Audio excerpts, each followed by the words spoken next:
Good evening. I would like to begin tonight by addressing the political uncertainty that is going on in our country and the questions and concerns it is causing for many of our students and families in our community. We recognize that these are difficult and confusing days for all of us.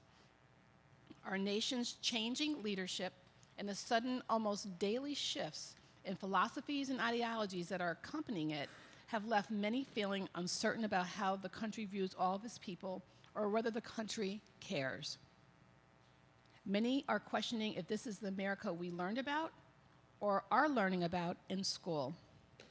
A place of freedom and equality, a place of compassion and dignity, a place of honor and character. I would like to reassure you all of those qualities remain alive and well in the City School District of Albany. I want to reassure every student, every family, every staff member, and every community member that you are truly valued. You are supported, and more importantly, you are loved. Our school district offers many resources for students who have questions or would like additional support. Please always know you and your children can turn to caring and compassionate principals, caring and compassionate classroom teachers in each of our 17 schools. Our offices of Pupil Personnel Services, ENL, and Refugee Services and the guidance counselors provide additional staff members who are also trained and ready to respond to all of our students' emotional needs. You always can contact your child's principal or teacher for more information about resources available at your school or in the community. Whether you or your children were born across town, across the country, across the world, please know that we will continue to do our very best every day to make sure you feel at home everywhere in our district. Our school district is 1,700 employees strong.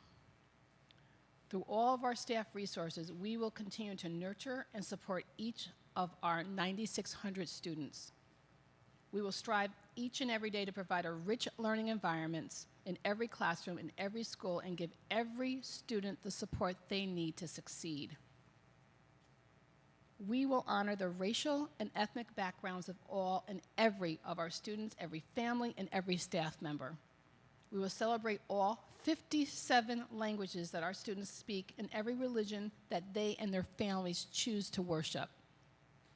We will continue to enthusiastically welcome our growing population of immigrants and refugees and embrace the beautiful cultures and customs that enrich our schools and our city.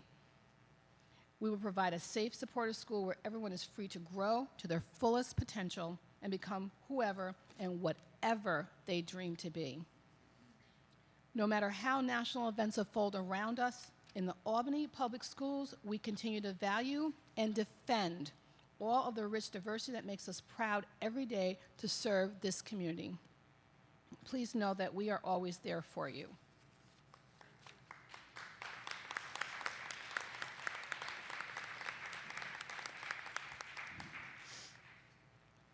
Myers Middle School will host the 21st annual Black History Month Creative Expression Reception Awards program on Sunday, February 12th. The annual contest is sponsored by the Albany chapter of the Delta Sigma Theta Sorority Incorporated and is open to all schools in the Capital Region. There were 385 total entries this year, and I am proud to inform you that almost half of this year's winners are from the City School District of Albany, 12 of 28. Our student represents Albany High, Hackett, Myers Middle School, Schuyler Achievement Academy, and Toast. We are so very proud of all of them and congratulate them on this really nice achievement. We also have some record-setting student athletes at Albany High School that I have to brag about.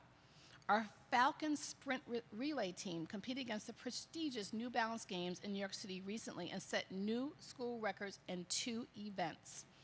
They have now the fastest 4x200 and 4x400 times in the history of Albany High. And that's saying something because we have a former U.S. Olympic sprinter amongst our very talented alumni. Team members are senior Jarrell Cheney, senior Saeed Holzcloth, senior Kevin Mitchell, and June Belize Umaza. They have the best times in the capital region this year and are ranked amongst the best in the state in both events.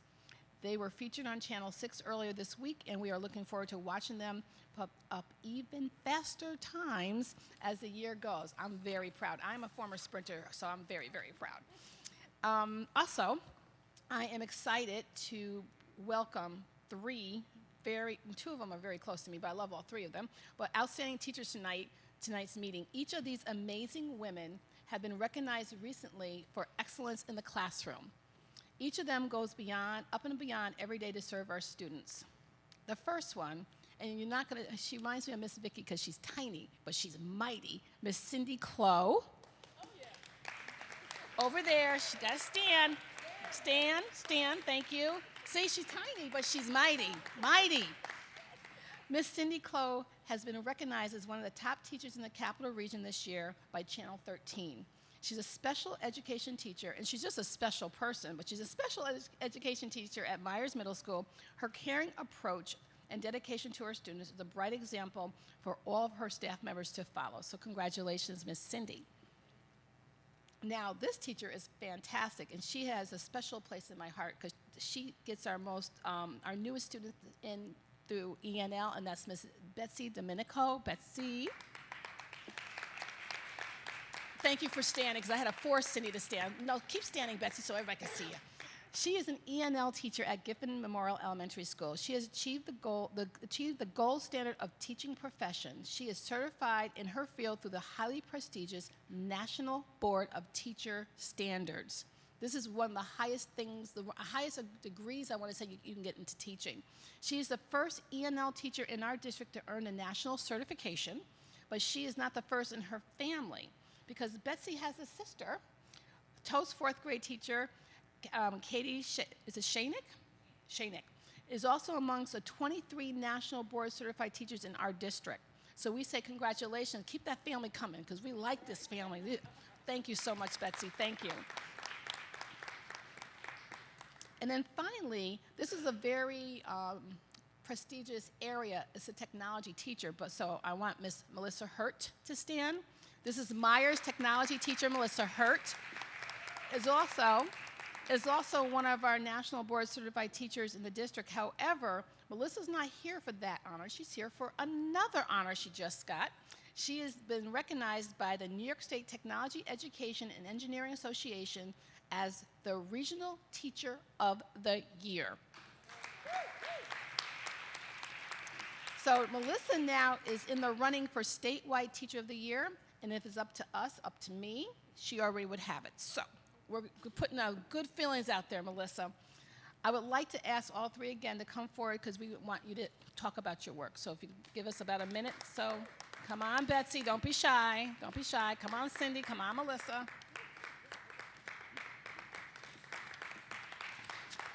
Woo!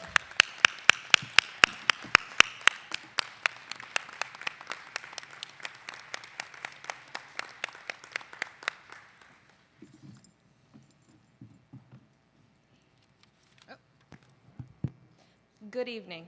My name is Betsy Domenico. I am an ENL teacher at Giffen Elementary School. It's an honor to be here tonight. Thank you for allowing me to say a few words about my national board experience and why I wanted to become certified. I primarily decided to pursue national board certification in order to become the best teacher that I could be for my students, who inspire me every day. I currently teach students from 10 different countries who speak 9 different languages. The majority of my students are refugees from Myanmar. They left their country fleeing political persecution, filtering through refugee camps in Thailand before coming to the United States. Many had to leave family members behind. My students and their families have sacrificed a lot to come to this country in search of a better life. They are resilient and work extremely hard. That hard work inspired me to strive to be the best teacher that I could be in order to provide them with the best educational experience possible. I would like to thank my principal, Mrs. Jasmine Brown, my colleagues, and my family for their support throughout the process. Thank you.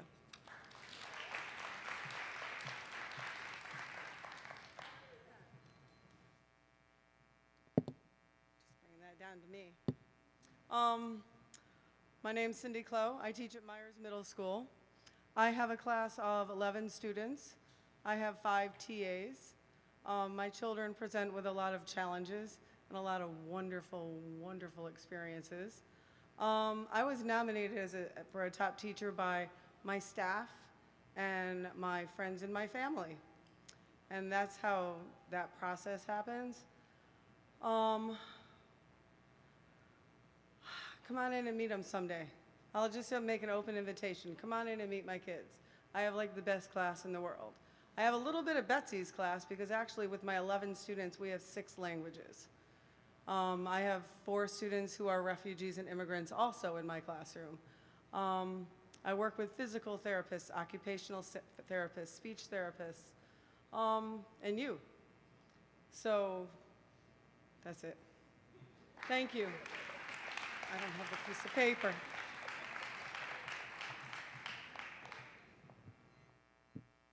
I wasn't quite prepared for this. Melissa Hurt, I teach at Myers Middle School. Previously, I was at Livingston.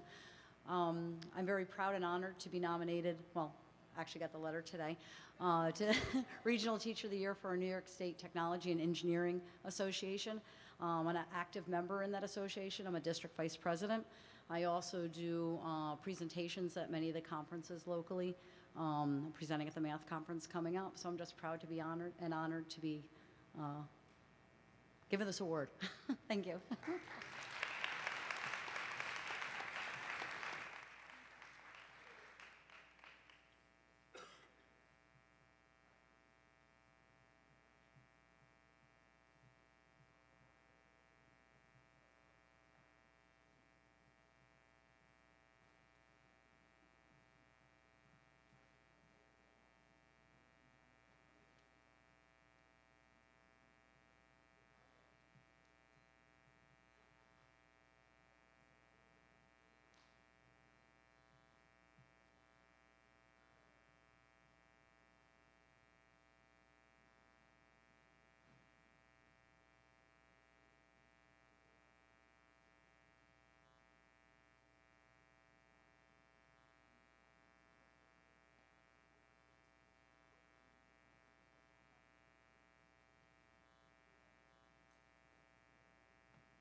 And finally, we do have a presentation by the esteemed, fantastic principal of this establishment of Delaware Community School, Dr. Ken Lane.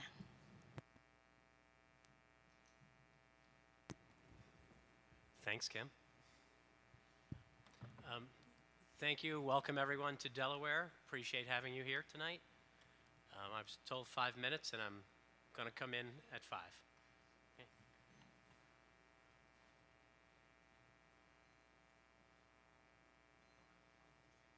But it's changing on there, but not changing there.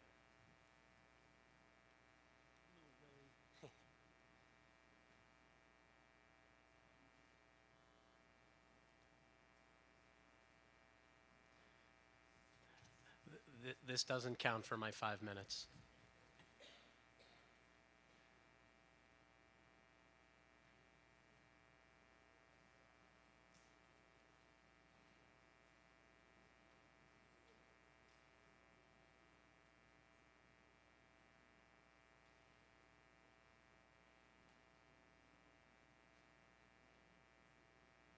Beautiful. Thank you.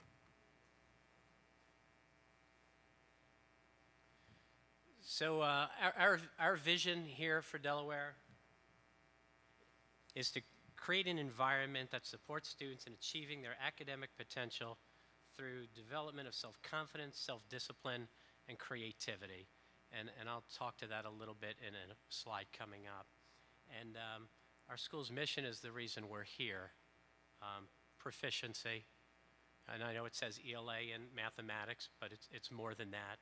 And to have our students learn to make positive contributions in society Again, a mission is your reason for existence. So this is just a quick look at the demographics. I won't spend too much time there, but right now we're at 474. You see we're 2 deep at kindergarten, pre-K, and 3 deep everywhere else. We have 2 co-teach classrooms. We have 1 self-contained classroom.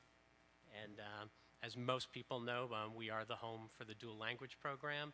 And there's, from pre-K through 5, there's a classroom as part of the dual language program. Our demographics. You can read the top piece, but certainly of note is our E&L population right now is at 25% of the school. So we have about 120 students or so who are E&L. I'm just going to point out a few things. While this is the list of the staffing here, a few things that I put an asterisk next to because I really wanted to say thank you to the board and the community for adding some of this staff. But last year we were going with 2.5 E&L teachers for the same number of students, and it really wasn't a possible task with 4 E&L teachers. It's a reasonable caseload, so we really expect that with the addition of the reading teachers and the push-in model that's happening, we really do expect to see some change. And finally, probably most importantly, as many of you know, I started last year here at Delaware, but I was in and out for a few months at the end of the year before. And the thing I noticed that really had to be the #1 priority was the environment. It just didn't seem especially conducive for learning. So it had to be the #1 priority. Last year we started short-staffed and it was a bit of a struggle. This year we've just made incredible gains. So the addition of a part-time school psychologist and the behavior specialist, the full year with Mr. Mogel, and some of the other work that we're doing has really made a difference. We talk so often about the upside-down triangles, the inverted triangles here. So while I didn't color code this, this is what our behavior map looks like right now at Delaware. So we have 96.5% of our students on Tier 1. So pretty much what's happening is the management plans in the classroom are working. We have very few students who are at Tier 2 and 3. And I attribute this to many things. Little things like logistics on arrival and dismissal, recess, and the staff's, what they're doing at recess. It's really changed the complexion of who we are. We really live by this mantra, and it's a mindset change for sure, but this idea that a consequence is to change behavior, not to punish children. And we all still get that feeling now and then, so what's the consequence? Because I said to some people today, between 1:30 and 2:30 today felt like last year. So it's not perfect. There's a way to go, but it really is an incredible difference. So it's the teachers using preventative strategies. It's the team that meets. We meet every Tuesday for Tier 2, Tier 3 discussions, and the team meets every Friday morning for most of the morning to talk about Tier 1 and where the kids who are starting to maybe show. So we really talk about and communicate what's going on with the children. So this part really makes me proud. I go home at night and smile over this. And we keep letting the staff know how well they're doing. Remember, I didn't get to start right away. So just some of the initiatives. My big overarching talk is always about student ownership. How do we create this environment where students want to do well, that achieving matters to them? So we talk about it all the time, and some of the things we're doing. The mindful moments, I really believe have made quite a difference, and the kids will tell you if one ever gets missed, they miss it. AVID, we have a team of 8 going to Philadelphia in July with the team so we're going to start it at 3rd, 4th, and 5th, and almost all the 3rd, 4th, and 5th grade teachers are on board and coming. LAS Links is a way for us to start to measure our achievement in Spanish. This will help us work with the middle school as the kids move forward, and it's really an internal look at ourselves. Our TLQP grant, you'll start to notice lots of new nooks and crannies going up in the building that are comfortable learning spots. There's some like new wave looking sofas out there so take note there as you walk through the lobby. Google Apps, our 4th and 5th grade teachers are part of that grant, and Universal Design for Learning is just something we're exploring. It's a way to think about how to help kids access the curriculum who can't access the curriculum. So we can't just keep teaching them things they can't access. So we have a few people going up to a conference in March on that. And then some of the fun stuff. Some of the enrichment, basketball, new basketball uniforms, kids feel good. Thanks to the Booster Club and Mr. Bergella, one of the coaches who helped pay for those. We're introducing some difficult mathematics. We're having a science fair, full school science fair this year, which we haven't done in the past as far as I know. We have Mr. Bill, who, if you know Giffener here, is up there having some fun, and a couple of pictures on the bottom are our 4th and 5th grade students in the book art program at the Albany Institute. And then we do have plenty of celebrations. The parade this year to mark the Hispanic Heritage was good fun. The entire school marched around about 5 blocks in the neighborhood, often dressed and carrying flags. We have future leaders. Down the bottom is Dr. Gamble, who I believe is on the agenda tonight to officially be our 5th grade teacher. And that's Azaria Roberts-Killian, who just took 2nd place in a Martin Luther King poster contest. And in the trophy case out front, her work is in that right now. And then there's pictures from their Thanksgiving celebration with E&L. That's a morning program talking about compassion.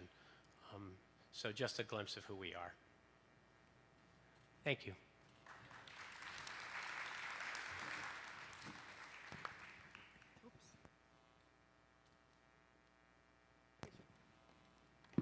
Thank you, Dr. Lane. Thank you, Dr. Wilkins. Public comment. The Albany Board of Education welcomes district residents, parents, students, and other people to our meeting. Community involvement at board meetings is encouraged so that we can better understand your views.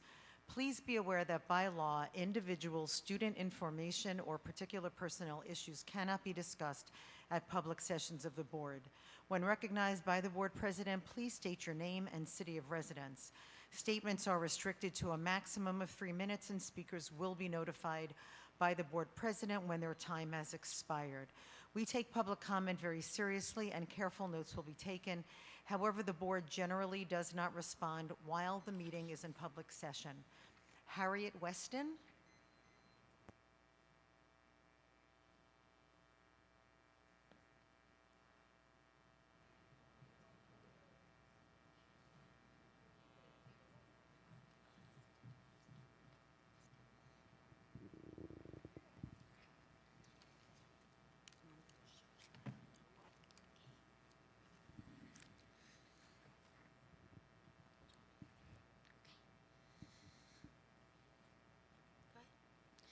Hi, my name is Harriet Weston. I'm 8 years old. I live on 196 Elm Street, and I go to Toast Elementary School. Recently I've watched a movie called Where to Invade Next by Michael Moore, and I saw the different places on Earth, and I think that they're very cool.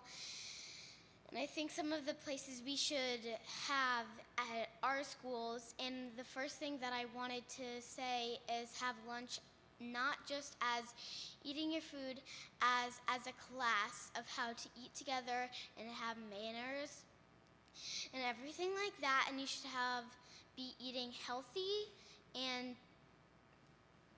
and we should be, and you know how in Finland they have such a high, that's because they have more breaks to make the education sink into their minds, and they have more extracurricular activities, and they are taught civics in school, and I think that's one of the things that our school should thank you.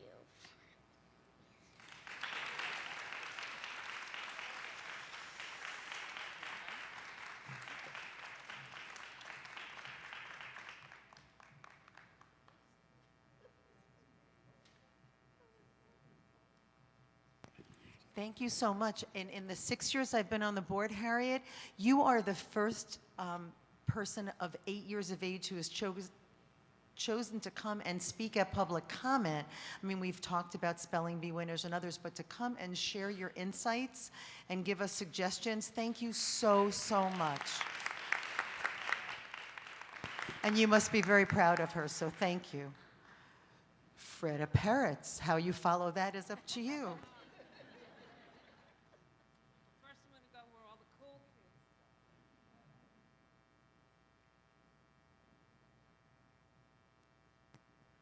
Now? Is it working? Yes? Oh.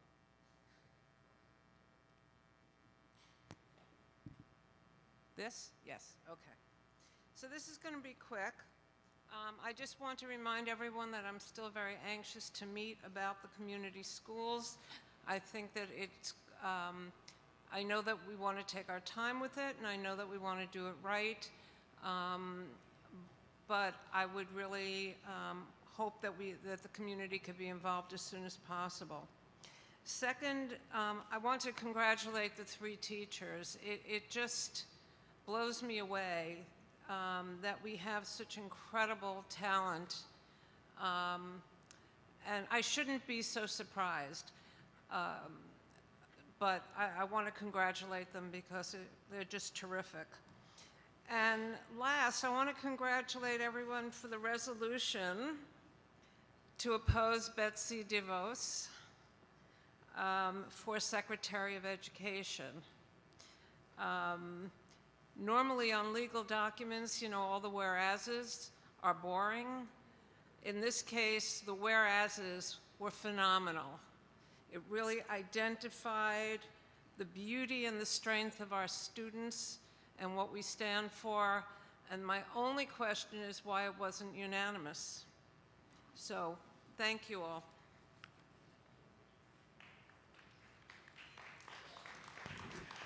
Oh no, Dahlia Herring.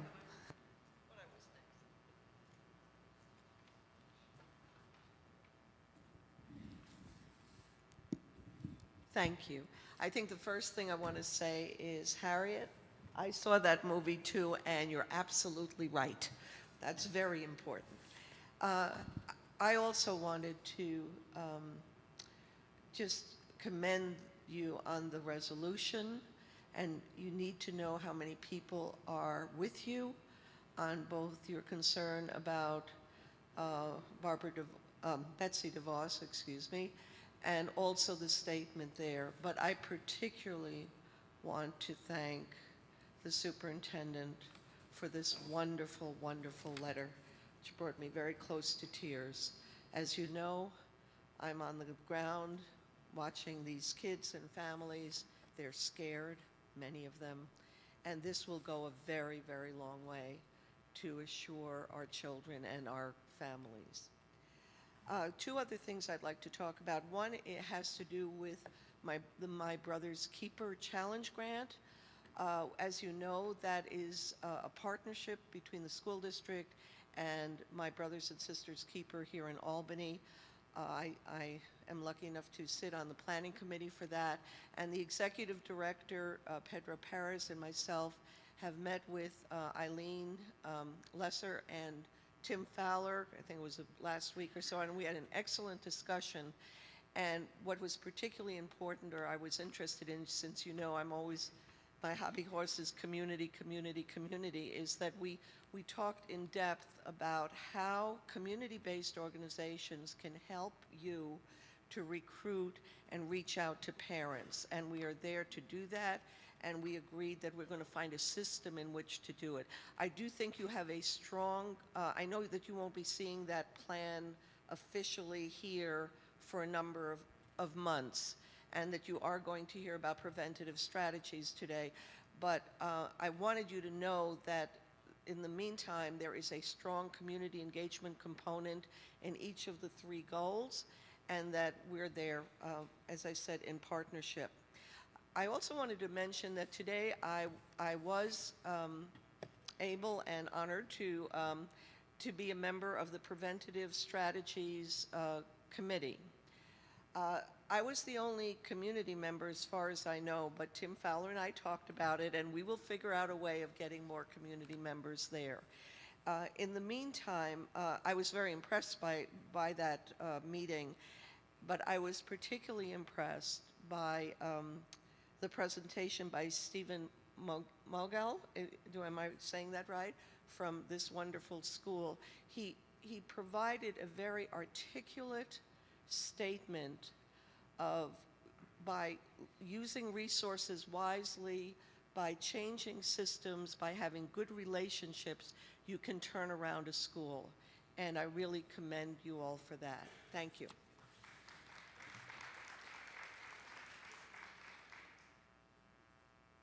Thank you. Mr. Gary, James Gary?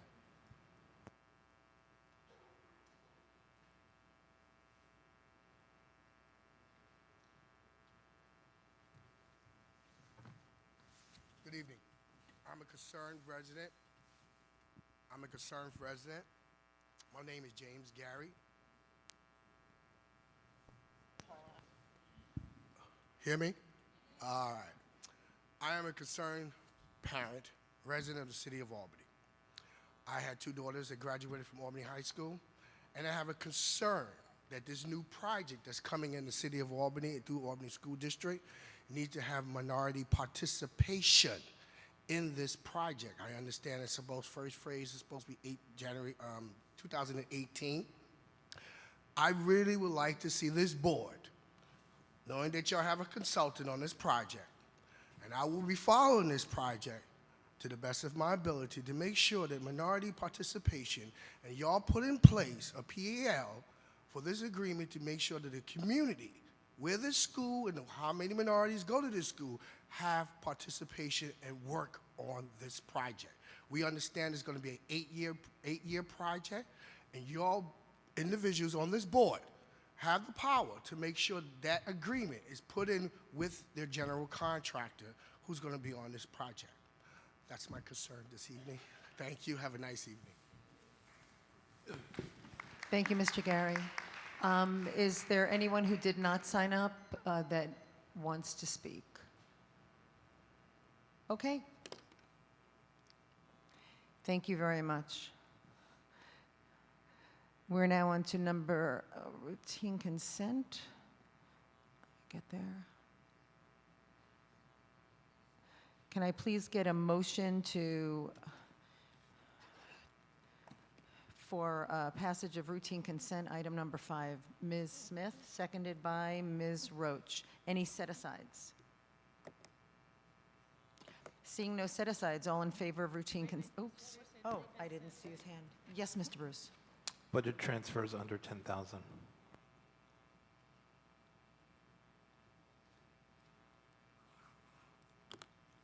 Any other set-asides?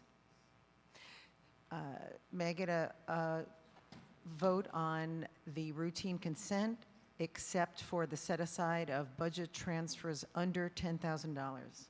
All in favor? What's the matter? Is there? Addendum to the human resources. Might want to mention that. That I thought, did it get added? I thought it was actually added. Hang on a second. I think they mean this one, I think, that one. Sorry, I didn't mean to tap your screen. The resolution, yeah. Are we gonna do the resolution as a separate?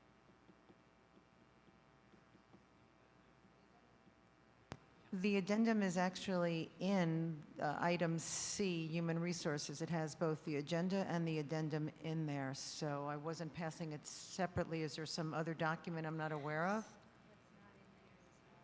The walk-on? The walk-on. Where is that housed? Administrative. It's under Under administrative administrative content. content. You see. That's a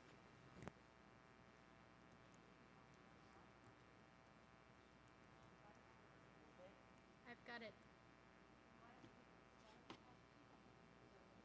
Yeah, we're going to do that separately. There's another document that actually was not on the agenda that's what we call a walk-on item. So again, can I see a show of hands as to who is going to pass routine consent with the set-aside of budget transfers under $10,000? All those in favor? Okay, that is unanimous. And now we're going to deal with the set-aside, and then we'll go back round and finish the walk-on.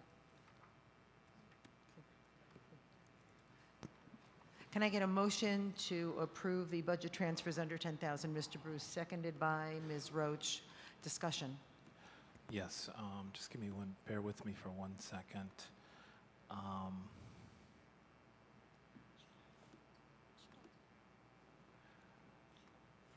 I would just like the verbiage on the top, the subject line for transfers under $10,000. I believe that should say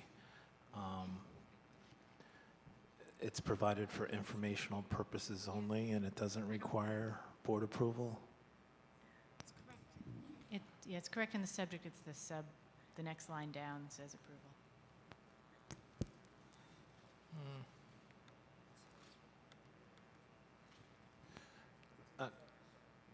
Yeah, I see what you're saying. It says for informational purposes, but yet before it, it says requiring your approval. So, But it's to Dr. Wilkins. The memo's to Dr. Yeah, it's addressed to Dr. Wilkins, so it's Right. requiring her approval and being provided to the board for informational purposes. Okay, all right, got it, sorry. Okay. great. So with that in mind, all those in favor of approving budget transfers under 10,000? That is unanimous. The next item, I'm going to ask for a motion to entertain a resolution that Ms. Savage will now read. So I'm going to read this. It's a little bit lengthy.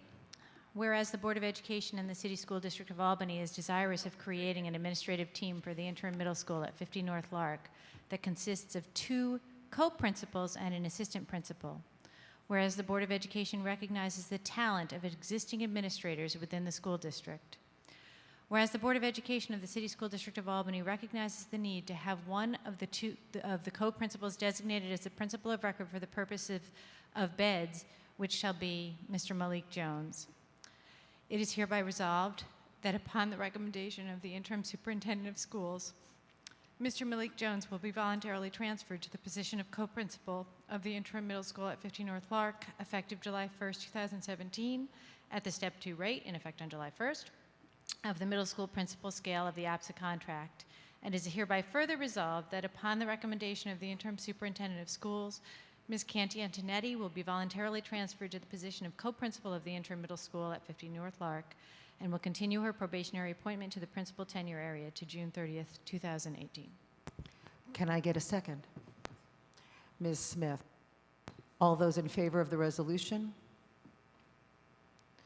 It passes unanimously. Congratulations, Mr. Jones, and congratulations, although she's not here, to Ms. Antonetti. We are so thrilled and proud. Oh, Candy! Congratulations to you both.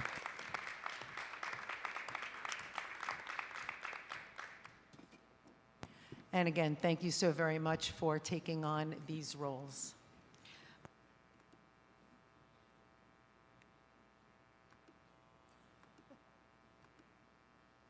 Item number 6, discussion of the superintendent's search update. Ms. Savage. Sorry, I'm pulling myself together. For those of you who do not know, Mr. Jones is the principal at my children's school, and so I am going to be losing him as my children's principal, but gaining him as a middle school principal, which is very clearly in the best interest of the City School District of Albany, and I'm thrilled for him and for our children, but sad for my own. And on that, I will pull myself together and do an update on the superintendent search, which is ahead of you here. And do you want to just do next slide, Andre, or do you want me to? Okay, so you can go forward. So here is the timeline. This looks very much like what I said the last time I gave this presentation, which was in November, and you'll see my today marker has moved up, which means we've gotten on to some of the other bars, including community input. Next slide. Oh, that's backwards. So here's what we've done already. We've hired a consultant. We have developed the selection process we plan to use and plan the timing. We have solicited community input. That is what I'm going to speak mostly about tonight because it was just done in January. And we have done predominant amount of the advertising and organizational outreach that we are going to do. And I have that list for you tonight as well. So what's next after tonight? The board is going to review the community input. We have not seen that gathered information yet. We will be doing that shortly.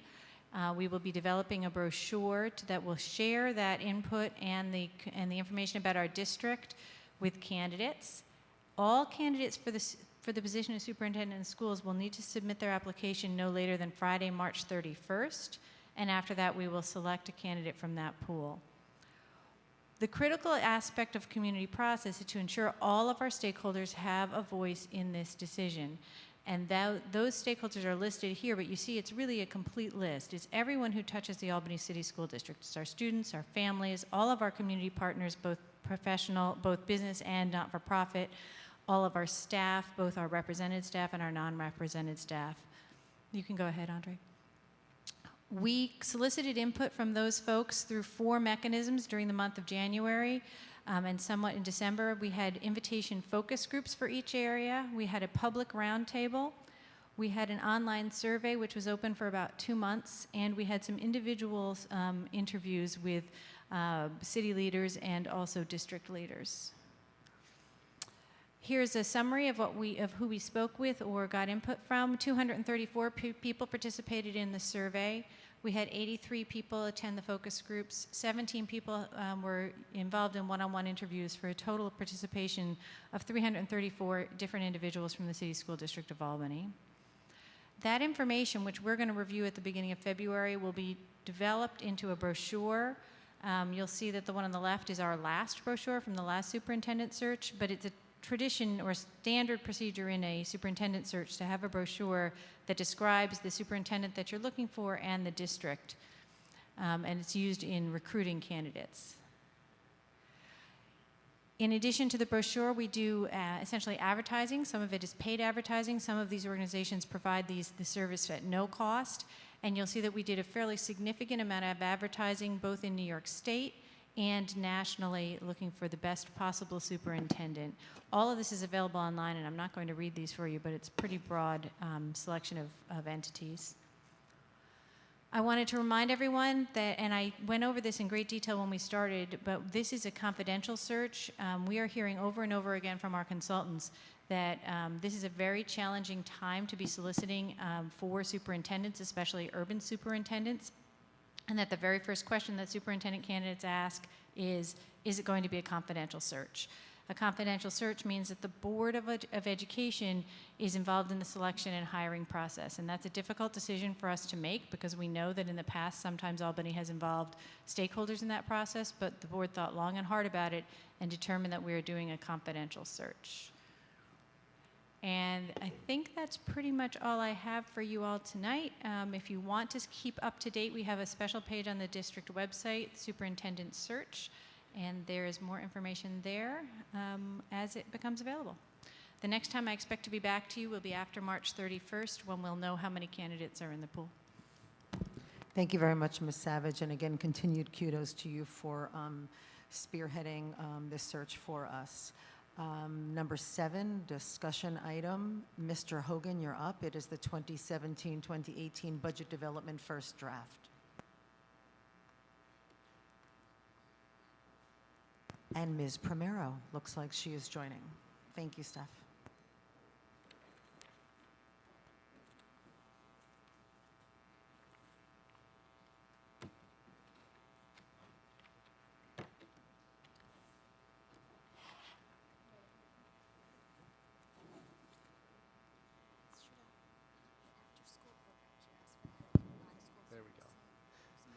Okay, good evening. It's our first draft, our first presentation in the 2017-18 budget cycle. Bring up the PowerPoint if you would. Actually,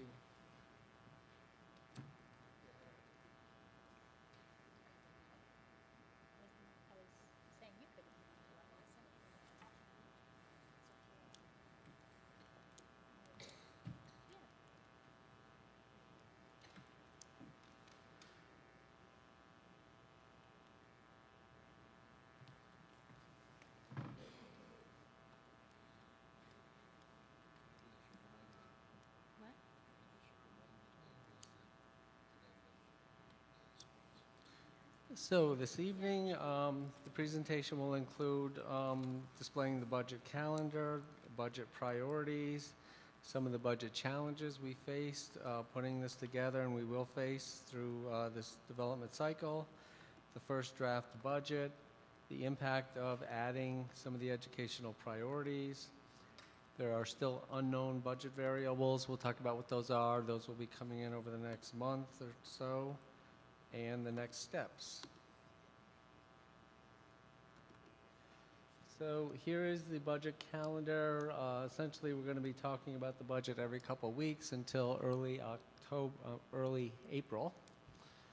October would be a long time. And then the board will adopt the budget, and then we'll prepare to go to the public.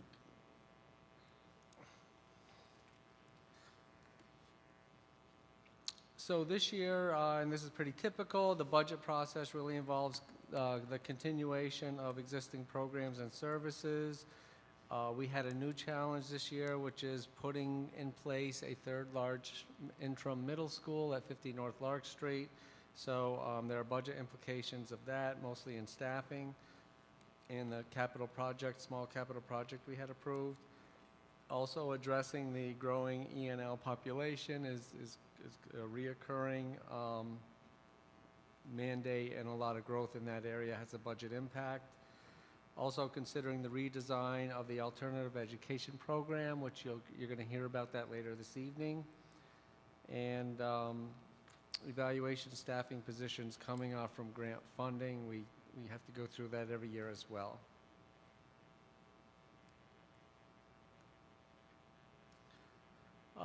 So on the expenditure side, here's some of the challenges we faced.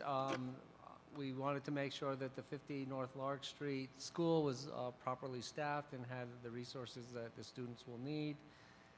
Additionally, with the ENL program, the population actually is approximately the same size as our special ed population, and it's kind of went from 0 to that in a few years. Additional staffing for the special education program.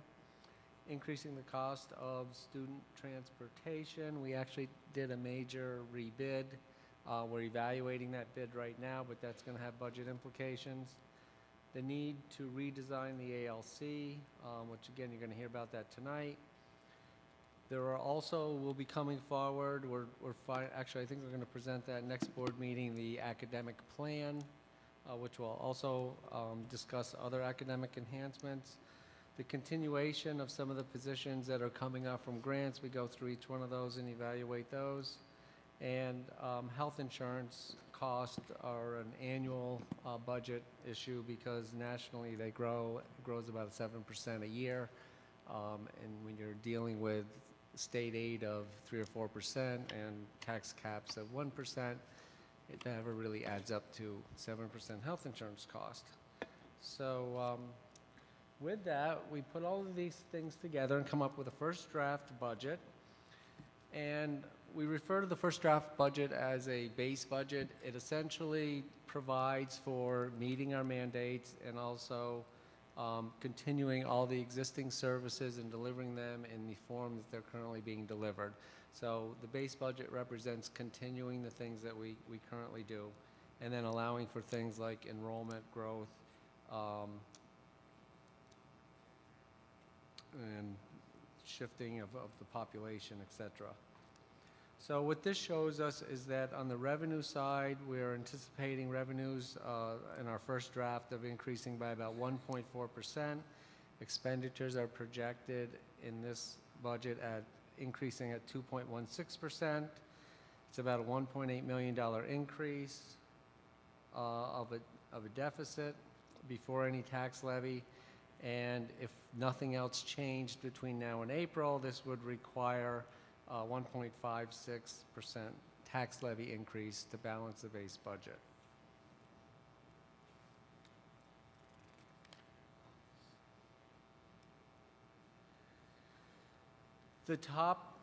The gray box is the same as on the previous page. I just want to show that as a reference, and we're really going to start with the last line, which becomes the first line in the green shaded box. The base budget actually, again, increases 1.8 million, and it would take a 1.56% tax levy to increase it. And now we're looking at some additional high priority add-on items. One is which is the 50 North Lark additional staffing. That's about $1 million. That would increase a tax levy by 0.87%, a little less than 1%. The newcomer expansion to meet those mandates and accommodate those students is $387,000. And also part of the community school models will require assistant principal positions in some of our priority schools. There is a lot of new aid available for community schools, but this is a component that we would like to have in that model, which would have to come from the general fund. So these are some of the highest priorities we have, but we also have placed great importance on a potential redesign of the alternative education program that you're going to hear about in a few minutes, and continued implementation of the academic plan, which was new last year. We couldn't implement all of it. We have updated it, and we're going to be coming back with some suggestions for further implementation. Just bear in mind, as many of you know, the budget process is an evolving, living thing the next 8 to 10 weeks. Estimates will change, new information will come in, some assumptions may change, so numbers will be changing as we go through the process and estimates are updated. And just overall, this actually is a better starting point with the base budget at a 1.5% tax levy increase. In prior years, this has been a much higher number, and there's been a lot more pressure on us. But the initial state aid proposal by the governor did help us, and then we were able to go through the budget again and make reductions wherever we could to try to get this number as low as possible. There is some savings when staff retires, and then you hire newer staff in at the lower end of the schedule. But you also have to take into account that all the retirees need health insurance plans, and when the new people come in, they need health insurance plans too. So it's kind of like two health insurance plans, or you have to add an additional. So with these retirements, the net savings here are about $505,000, and those are incorporated into the first draft budget. So some of the unknown variables that we'll be able to continue to follow, examine, and receive new information on over the next few weeks is state aid. Unfortunately, that's going to be one of the last numbers that's finalized, usually about the last day of March. But the governor's proposal was a little more generous than it maybe typically is, so we may not get, when the governor's proposal is rather low, the legislature tends to add quite a bit of money if they can. He came in at an initial around 4% overall, so the legislature may have difficulty adding a lot of money to that. The transportation bid results, we are examining all of those. We'll have better numbers on those in a couple of weeks. The health insurance, we typically continue to work with our broker to come up with estimates based on the current trend and the past 3 years' trends as well. The timing of the county payments for delinquent taxes, there may be some change in the timing of when the county makes us whole on past due. That will have implications on our revenue side when we receive certain monies. We actually are negotiating with our 3 union representatives right now. So as those labor contracts become settled, or if they don't, we have to make some assumptions and have some contingencies for those. The tax cap, they have released the CPI at 1.26, but there are about 7 other calculations that occur after that. So as that information comes available, we'll give you what our specific tax cap is for our school district for this year. And then the level increase in tax levy is one of the last things that's decided when the board adopts the budget in April.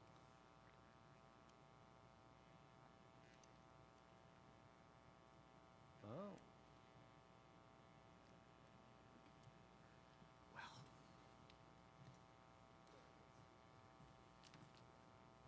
So the next steps are to finalize the academic plan and the ENL newcomer program. You'll be hearing more about them shortly, not tonight, but shortly. We'll incorporate new information. We'll continue reviewing projections and budget estimates and assumptions. We'll, throughout the process, respond to board questions, incorporate feedback from the board, the community, and staff, and then we'll be preparing a release of a second draft budget. And I don't know when that is. The 16th. Next meeting. Wow, that's quick. Here, I thought we were going to get to sleep between now and then, but no. Okay, so that concludes my presentation. Thank you, Mr. Hogan, Ms. Primero. So I'm going to open it up for questions, but I do want to mention to everyone around the table that at the next board meeting, you can look forward to a large chunk of time for each of the 3 big ticket items. Guys, this is important. As you ask your questions, I don't mean to embarrass anyone. It's just that at the next board meeting, there are 15-minute allotments for ENL, a 15-minute allotment for academic plan, and a 15-minute allotment for staffing at 50 North Lark.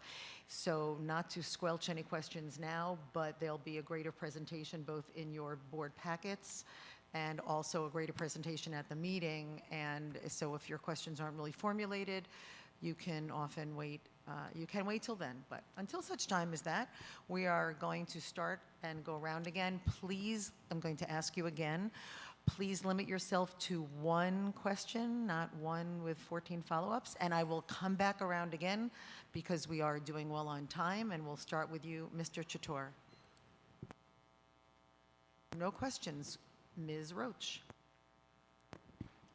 One very quick question while we're here. I know the exact tax cap has not been finalized yet, but the projected tax cap that's estimated is actually greater than 1.56% at the moment, right? No, actually, well, I don't know what it is to give you the answer. The CPI that we start our calculations is 1.26. Okay. But there are about 7 calculations after that. So that will be giving you sometime, I think, this month. It's got to be filed by the 1st of March. All right, March 1st, it has to be filed. So sometime this month, we'll have that. Thanks so much. This budget looks great. Ms. Lang. I was wondering if we were going to get something about the community school monies too separate, or how was that embedded in this part of it, or not? What we did on the community schools, and we had to do it last year because it came with almost no notice, is we budget the entire amount on the revenue side and the entire amount on the expense side just on one line as a placeholder. It nets out to 0. It does really come in as a reimbursement base. It's not technically a grant, but it's kind of treated like one. So we can develop that plan. Regardless, it won't have any impact in this budget because I budgeted both the revenue and expense. But we will probably focus more on these other academic plans because they are a critical part of the base budget and come back. And we actually have putting that in place right now, the community schools, but I'm sure we will want to expand on it. So that'll be coming to you as well. Mr. Bruce. Okay, just to weigh in on Ms. Roach's question, the New York State Comptroller's tax cap at the moment is 1.26. My question is a continuation of Ms. Lang's question, which is around the community school dollars. And I was just wondering why the assistant principals didn't fit into that, didn't qualify as a consideration for community school dollars. We would have loved to do that. They specifically cannot be. They're considered administrative, and they're not allowed. But we would have loved to get them under that umbrella, but we can't. So all the base budget excludes all the community school dollars for both years. As a placeholder, we've put 100% of the community schools as a revenue and an expense. So let's suppose that we only spent $2 million of that. You would see a revenue for $2 million and an expense of $2 million. It's still going to net out to basically zero, but the important thing is it is built in the budget because we can only spend the total dollars that the taxpayers pull the lever on. So it is in the budget in total, but we will actually, the revenues and expenses will match because we have to submit and get reimbursed. Ms. Smith? And I'm okay, I have no questions. Ms. Savage? My only question is regarding the transportation and when you think you might be ready to provide more information about that. I think in the next board meeting, we've got to go through that. It was actually bid out by Run. There's follow-up we have to do with the vendors. Actually, my transportation person's been out 2 or 3 days this week. There was, and we just got the bids Friday. So we are going to try to turn this around and have better numbers. I do feel they're close where we are, but there's a lot of follow-up we have to do. So I'm shooting for the 16th, but that's going to come quickly. So Going back around again, that side, anything new? Ms. Roach? Ms. Lang, I know you had your finger up before, no? No, Mr. Bruce? Still back to the community school dollars.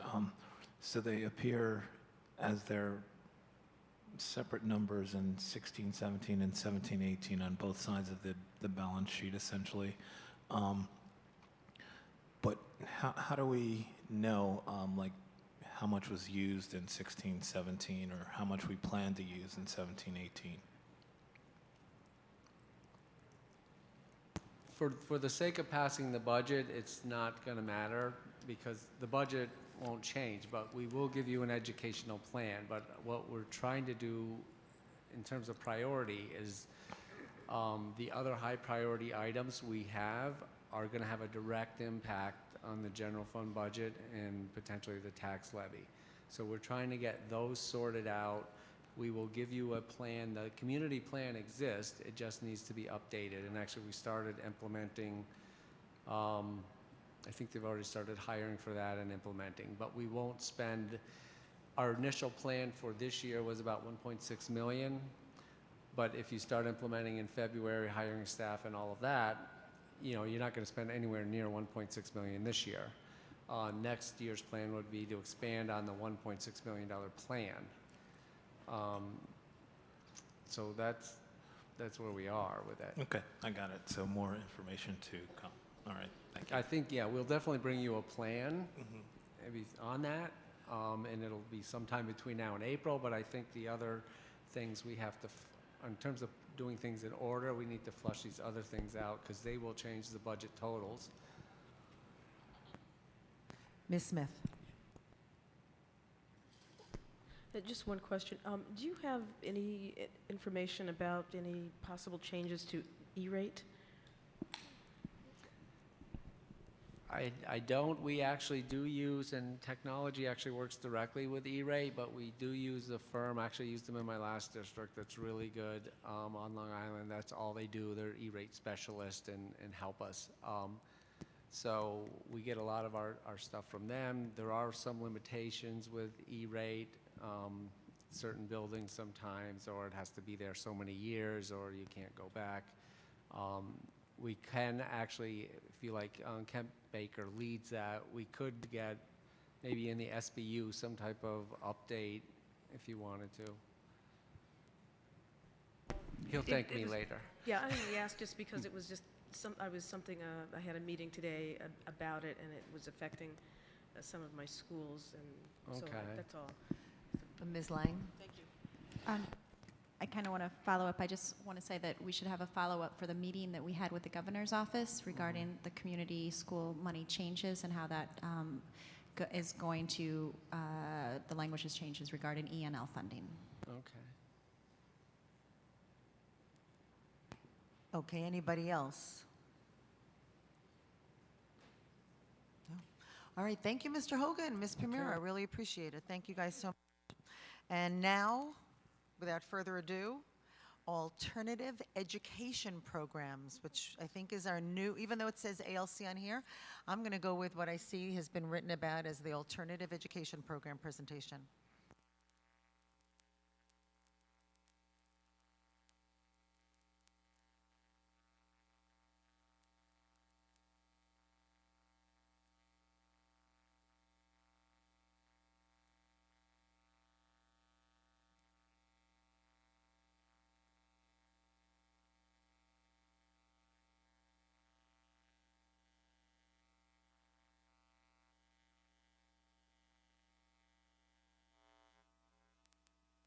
Ms. McKenna, would you like some more chairs, or are you okay?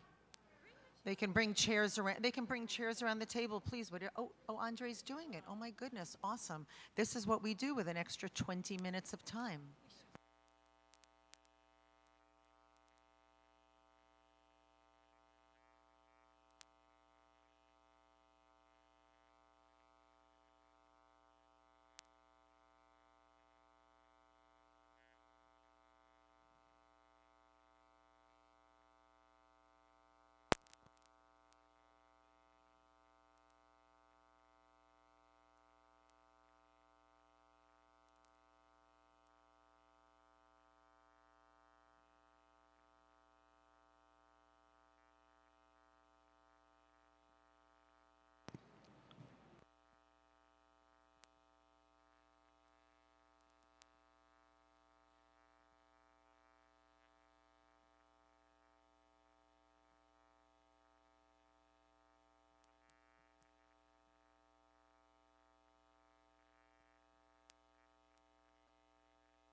Ms. McKenna, before you get started, I just wanted to, on behalf of the board, thank this committee. I sat on a lot of the committees. I think Dr. Brendan may have left, but sat on a lot of the committees in their various iterations with various people, including Ken Chaffee in the House back in the day. And I just want to tell you that your turnaround, the quickness, really, the quick way with which you did extraordinary work in turning around an education plan proposal, even in it's not nascent, it's much more fleshed out than that, is so commendable, and I want to thank everybody for their time and their work on this in doing such important work, because we as a board know that the way that goes our alternative education programs is the way that goes our district, our middle school, our high school. They're all intricately related, and not everybody knows that, but I want you to know that we know that, and we not only respect but deeply appreciate the work you do on behalf of some of our most vulnerable children.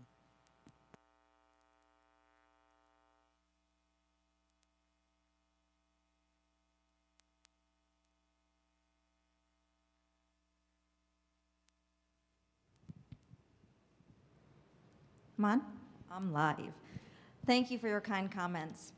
Good evening, Board of Education President and members of the Board of Education, Superintendent Wilkins, staff, and community members. We are happy to be here tonight presenting the redesign plan for the Alternative Learning Center. At the end of the presentation, you will have an opportunity to ask clarifying questions, and I'm sure you will have a lot. The plan we are presenting tonight is the result of a committed redesign team who attended weekly meetings from October through January. In addition to our weekly meetings, there were homework assignments that needed to be completed prior to each meeting. Their hard work and dedication to the process, the redesign, and most importantly, our students, was truly second to none. I would like to introduce the members of the redesign team presenting tonight, and I will not go around, but I will let them introduce themselves. Hi, I'm Jen Houlihan. I'm the Secondary Humanities Supervisor. Lisa Howe, School Improvement Manager at Hackett Middle School. April Stokes, School Counselor at the Alternative Learning Center. Patricia Wolf, Data Coordinator. Amanda Kay, High School English Teacher, Topside Alternative Learning Center. Nicole Newman, ALC Math Teacher and Administrative Intern. Ashley Chappell, Physical Education Teacher, Albany High School, Admin Intern. Ken Chaffee, CASTA Representative. Marcia Rabinowitz, Social Worker, Albany High School and Alternative Learning Center. Teresa Adalian, Assistant Principal at the Alternative Learning Center. Joe Johnson, TA, Alternative Learning Center. Chris Monticello, School Social Worker, Alternative Learning Center. Hi, Carla McDowell, Assistant Director, Pupil Personnel Services. Andrea Marquis, Principal of a Brooklyn Career and Technical Center. Dale Ghetto, pardon me, Principal, Albany High School. And Vicki Smith, Board Member. Finally,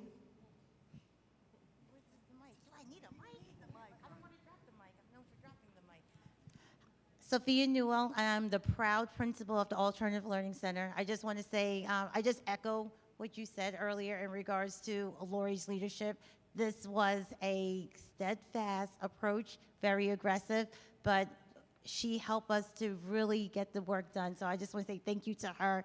And I want to shout out my team. I have a lot of our Bulldogs in the house, and I just want to say thank you for coming to support tonight.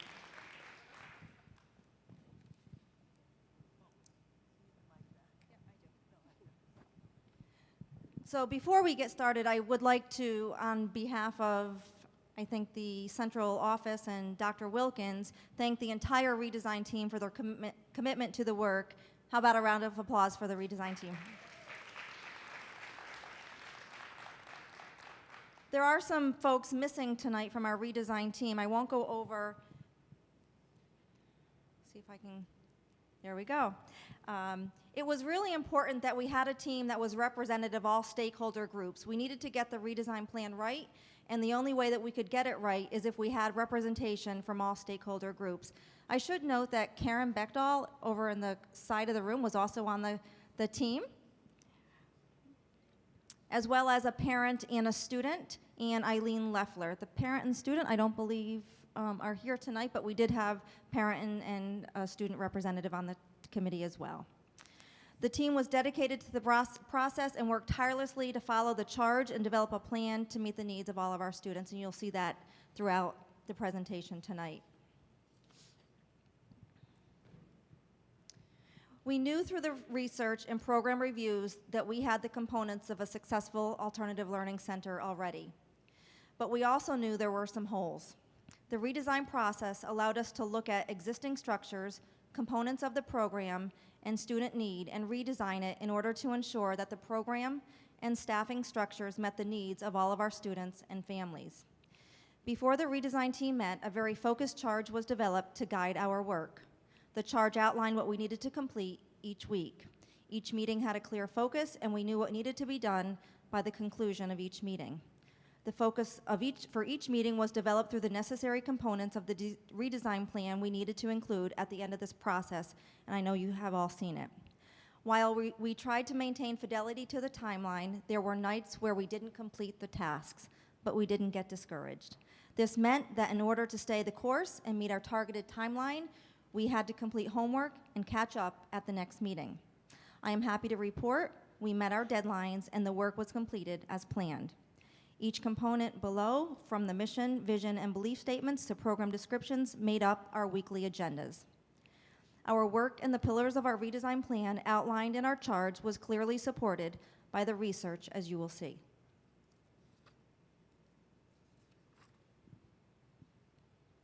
Wrong way. Research and literature reviews were used to guide our work throughout the process. These have been uploaded into the board docs for your review if you're interested in reading them.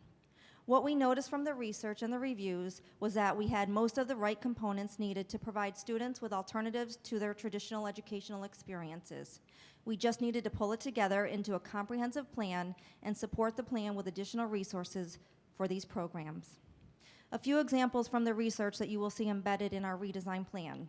In the Hefney-Packers research in 1991, it clearly delineated 5 types of alternative schools, one of which is a separate alternative location.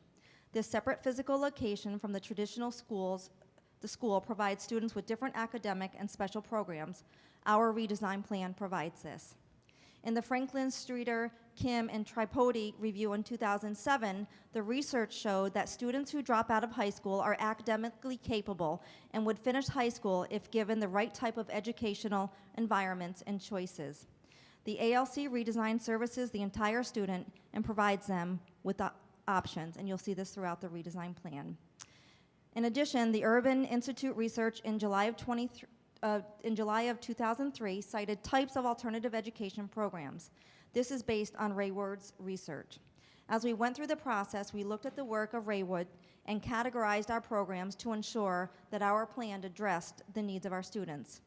As you will see in the complete redesign plan, each program is clearly aligned to one of these typologies in the research. Furthermore, Pagelin and Fager's work in 1997 indicated that alternative education programs needed to connect with families. Our community school model supports this research and has been included as an important pillar of our redesign work. Landon Sletton in 2002 summarized the essential components or characteristics of effective alternative education programs. These included clearly identified goals, which we have included, wholehearted implementation without a piecemeal approach to structuring programs, student-centered atmosphere, training and support for teachers with work with at-risk populations, and links to multiple agencies. And finally, Hughes and Andera's 2006 research identified several cornerstones of effective alternative education programs. We looked at our programs and redesigned each program to ensure that we included these cornerstones. For example, coursework and educational activities that are relevant to students' real-world experiences and goals, which include a variety of non-traditional curriculum, as well as the use of effective and efficient instructional strategies. Effective programming that facilitates students' social, emotional, and behavioral growth, that establishes a safe, positive, non-punitive environment, and that creates a sense of belonging, empowerment, and value for students and their families. We have been trying to get it right for many years. Sophia will take you on a walk down memory lane, as you will see in the next slide. We have no other option but to get it right this time. Our students can't wait another year. We need to be the guardians of equity and ensure that our most vulnerable students have the programs and supports they need in order to be successful.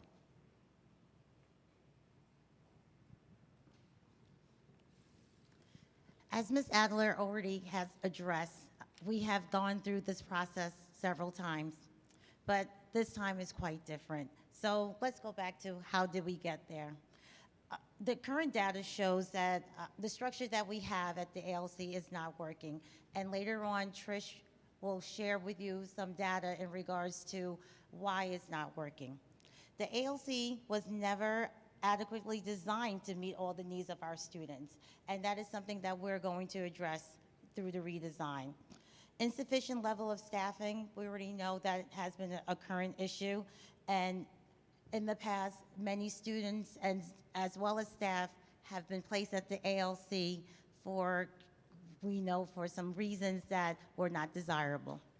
But we're not going to focus on all of that, okay? Because we have gone through so many transitions, and as you can see, we have had so many different think tanks. We have had so many redesign committees. We had Mass Insight come in and do a needs assessment. And there have been some highlights. We were able to add the choice program in 2015, 2016. But I'd rather focus on what we're doing right now.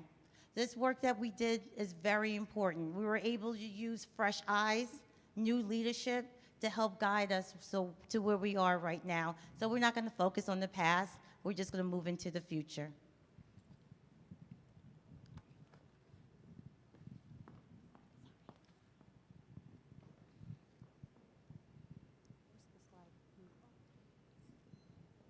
Good evening, everyone. This slide was prepared to just have evidence of comparison of the ALC students and students that are not at the ALC.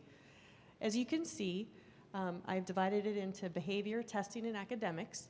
If you're looking at the behavior, there's 2 years worth of data, and you can see a positive that overall referrals and suspension are decreasing, but there's a large difference between the ALC students and the non-ALC students.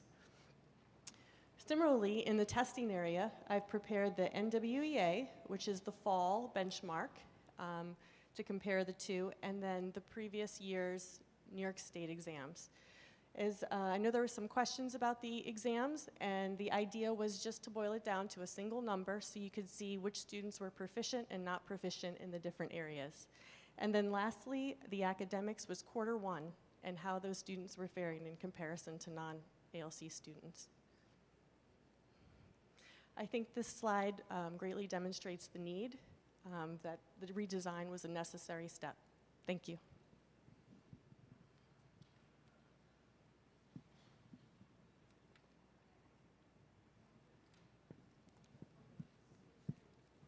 There we go. Okay. So if the slide can get back up there, some of the things we're talking about is what's different now.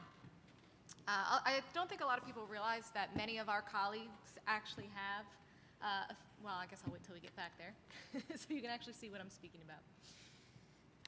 There we go. That they actually have a fixed mindset. You never really realize until you start talking about our program.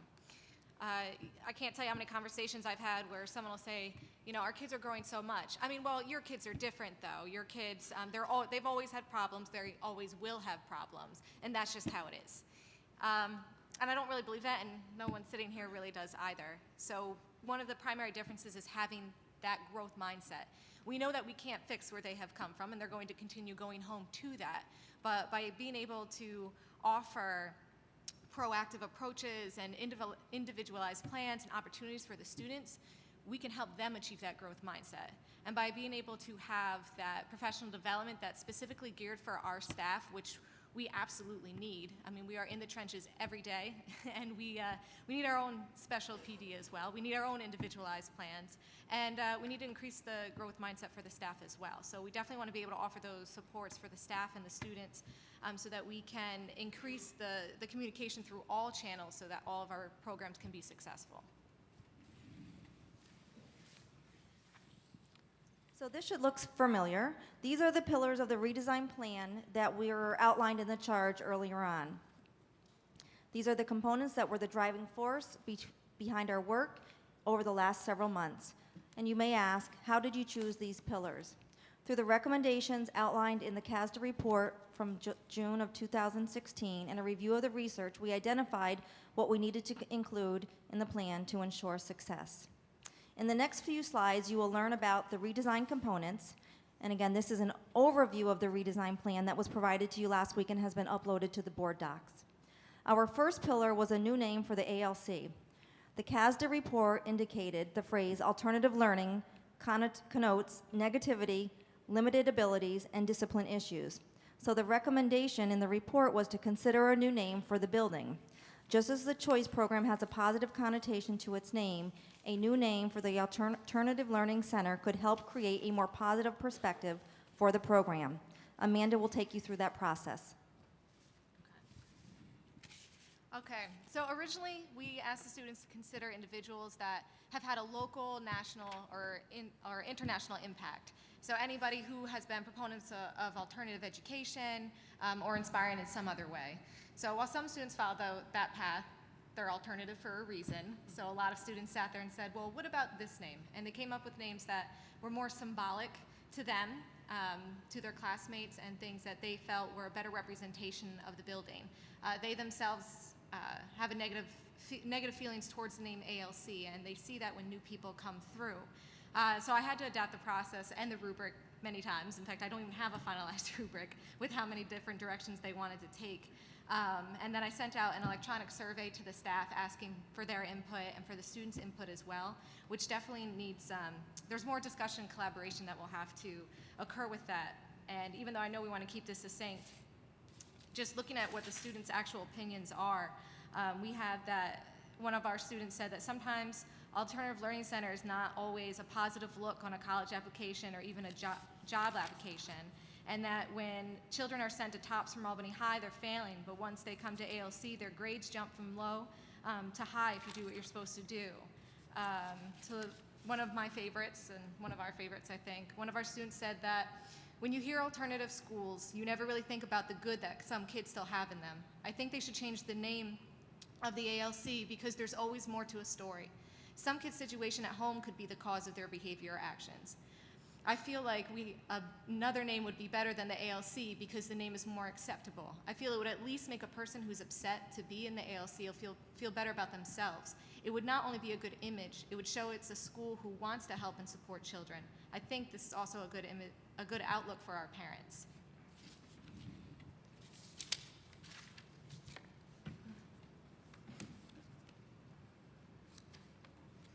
Oh, it's my turn too. Sorry, I'm still here. Okay, so I'm not going to read through the vision statement or the mission statement. What I really want to talk about was the process. So what you see here on these slides is the culmination of a number of whole group and small group discussions that we had as a redesign team, as well as individual considerations and revisions, which let me tell you, when you're a non-homework school and you're given homework, you know you're dedicated when you go to accomplish that. We were provided with a copy of our current mission and vision statements, and then other examples and templates from other programs around the country. We were also given an evaluation from CASA that was completed in June of 2015, I believe. The time we spent discussing and revising and then coming to a consensus is what you see, which is really the foundation of our recent work as well as the program we want to create.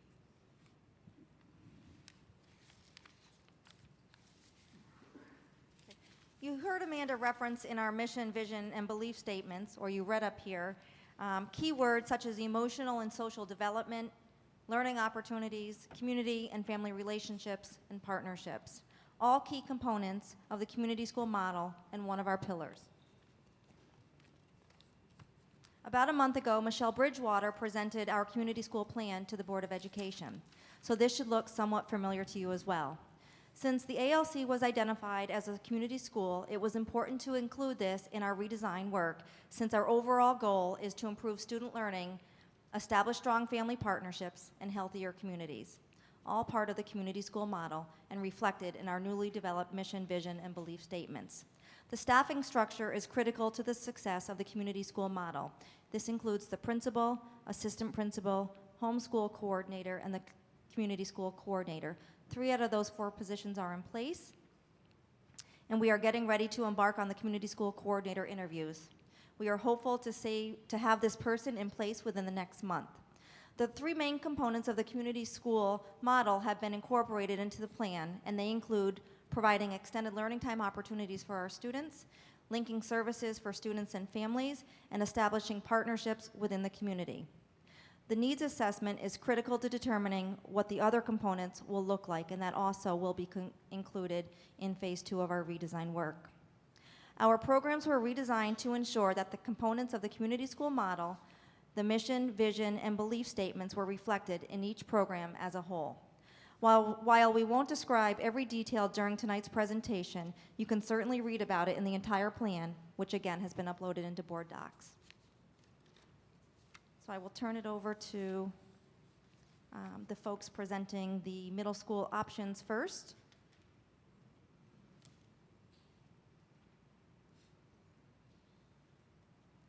Thank you.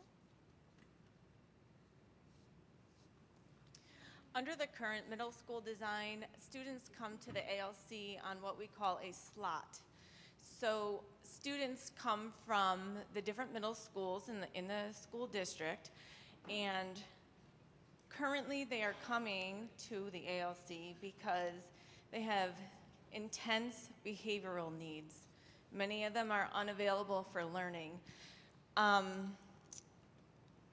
They all come and the students look the same, at least on the outside, because the symptoms are the same. But what's actually going on with each student is very different.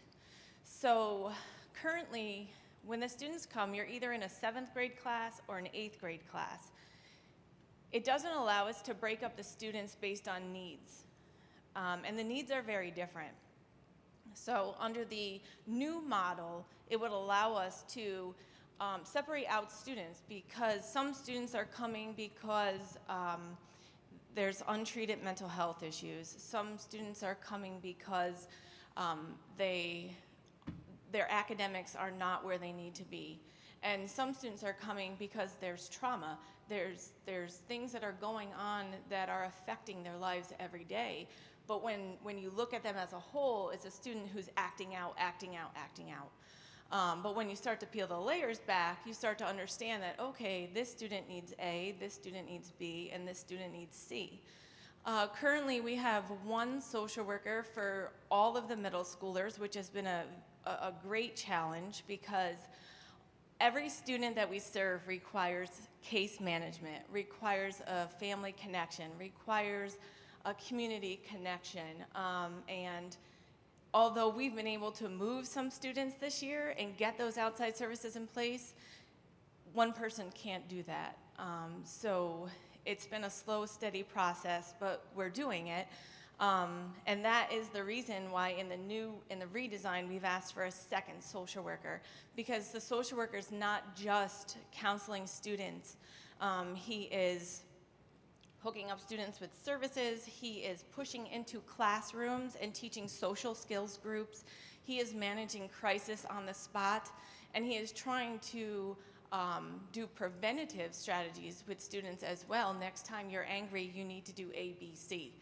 But it's very difficult, you could imagine, when all students are requiring that. So that is why we've asked for that increase in social work support. Also, under our current structure, sadly, the students at the ALC Middle School do not receive any encore classes. So they're receiving the 4 academics plus a Spanish and PE. So that was another thing that we've asked for in the redesign, to add those encore classes simply for equality purposes, because it's something that is required for graduation, but we're unable to provide at this time. Do you want to do this part? In the redesign, we're hoping that we have 3 middle school options. The therapeutic option will be an 8-1-2, and that's 8 students, 1 teacher, and 2 TAs. The academic option would have 10 students, 1 teacher, and 2 TAs, a 10-1-2. And the behavior piece would have 6 students, 1 teacher, and 2 TAs.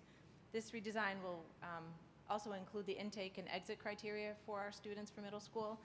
The intake process would give each student an individualized education plan to support their learning, and in addition, there will be an exit criteria students must meet to be sure that they can move on to the next building. I think that's it. Team, did I get everything good? Yes. Ms. Stokes.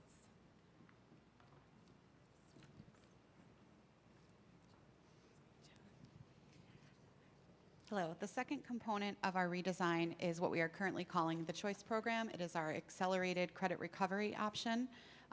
This program is targeted for students who were not successful in their 9th grade year, and it is designed to accelerate their credit acquisition and learning so that they can return to the high school on credit or on cohort after the completion of the year. So students enter and are repeating their 9th grade classes that they were previously unsuccessful in, and then in the same school year, accelerating to their 10th grade classes so that by the time that year is over, if they are successful, they can then be back on cohort, on grade level with their peers. And then within that, there would be some individualized programming to ensure that the core area requirements are met, as well as potential encore options to ensure that they acquire the necessary credits. Yeah, great. Some of the benefits are the class sizes. Right now, it's about a 15-to-1 ratio. Oh, pardon me. I'm ready. Okay. The class ratio is typically 15 students to 1 teacher. They also have a social worker assigned to work with them to make those connections and also do a personalized education plan. And then one other caveat is that because they're doing 2 academic years within one, the classes are longer than the traditional schools.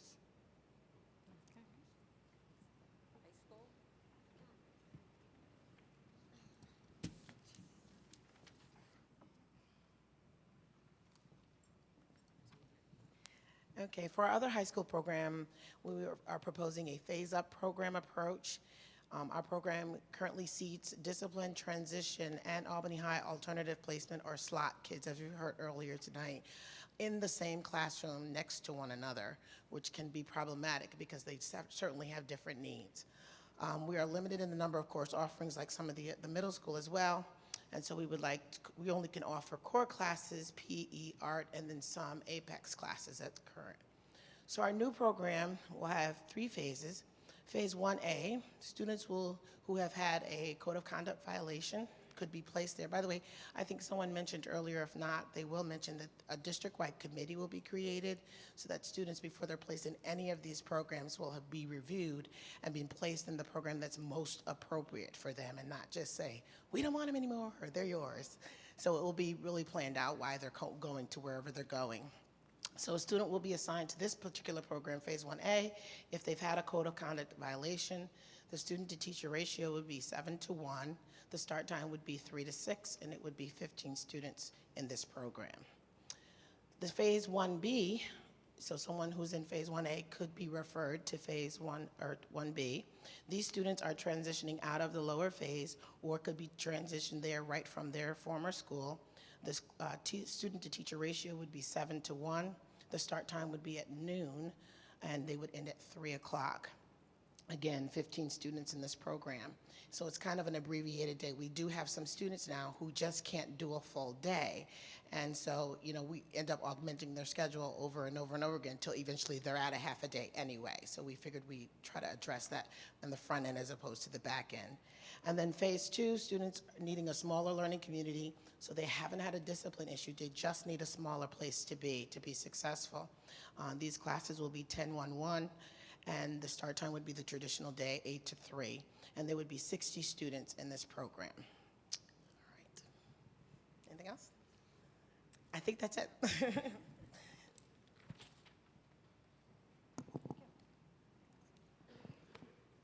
So you've just heard about the programs, and I'm going to turn it over to Dale and Marcia and Ashley. Okay.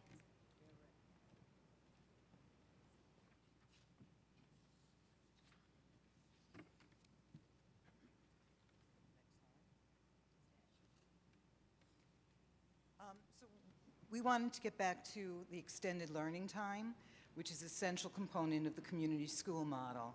A needs assessment process will be facilitated wherein all stakeholders will have the opportunity to prioritize their concerns. Once issues are selected, appropriate community agencies, such as those on the slide, can be solicited as partners, thereby tapping into their expertise and effectively utilizing the resources already existing within the community. This extended learning time to enhance student access to non-traditional academic learning can be offered during the day as well as after school hours. We feel it would be beneficial for the students to be able to participate in programs such as the Fourth Family, their nonprofit organization, and they teach our students about STEM in a more relatable way. What they did with the boys basketball team is they taught them about the vertical leap. Other programs such as music and video production, peer education in the urban arts, which the Urban Arts is a theater-based organization run by Mark Bob Simple that gives our non-traditional theater arts students a voice and to tell their story. We also want to provide students access to work-based learning, and through the arts, sports, culinary, and other educational programs, we would be able to meet the needs, wants, and desires of all our students at the ALC.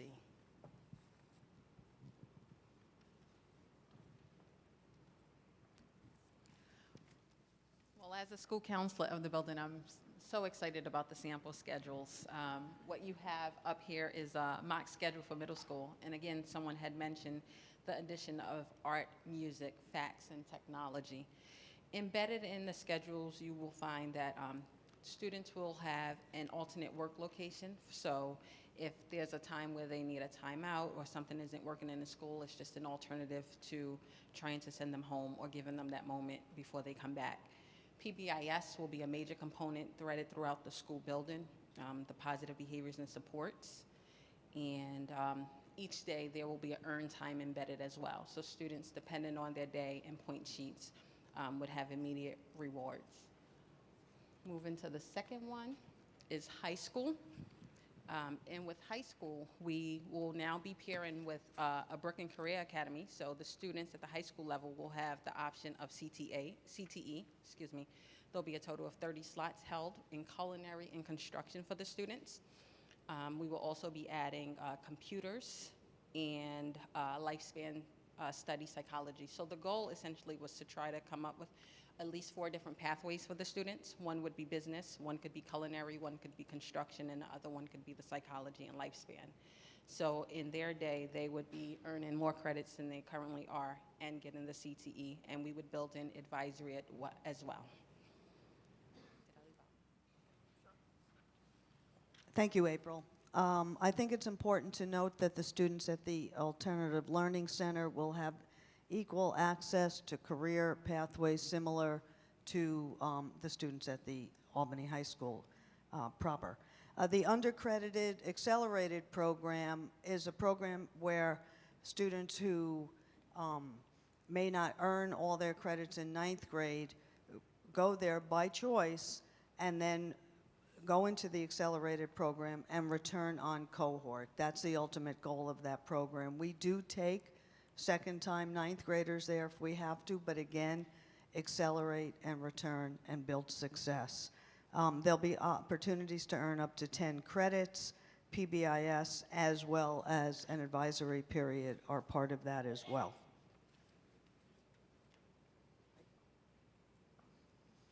Thank you.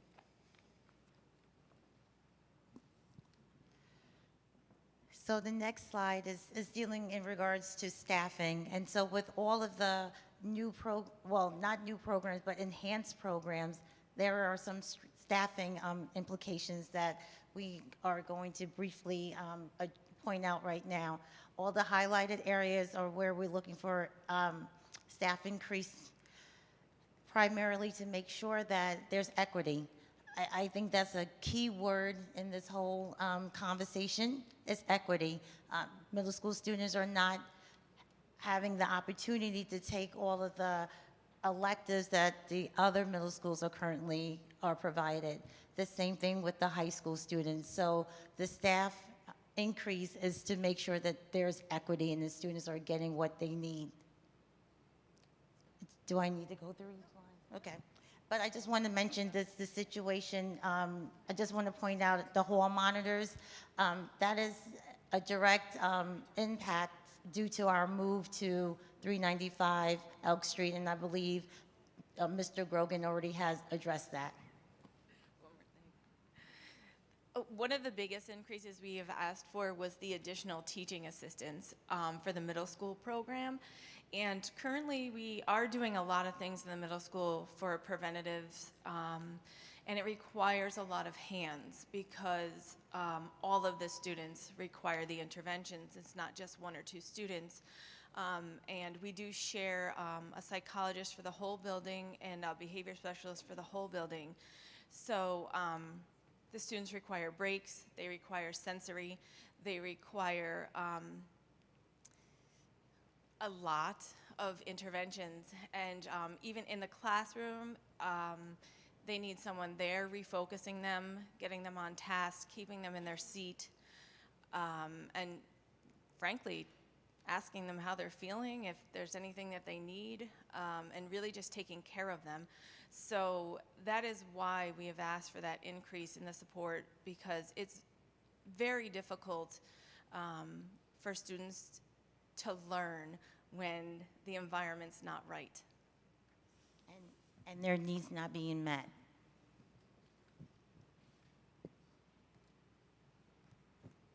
So you've just heard about the programs and the staffing needs to support these programs. We also know through the research that in order for alternative education programs to be successful, fiscal resources need to be allocated. While the redesign plan includes 4 additional teachers, as you noted on the previous slide, this does not have an impact on the current budget.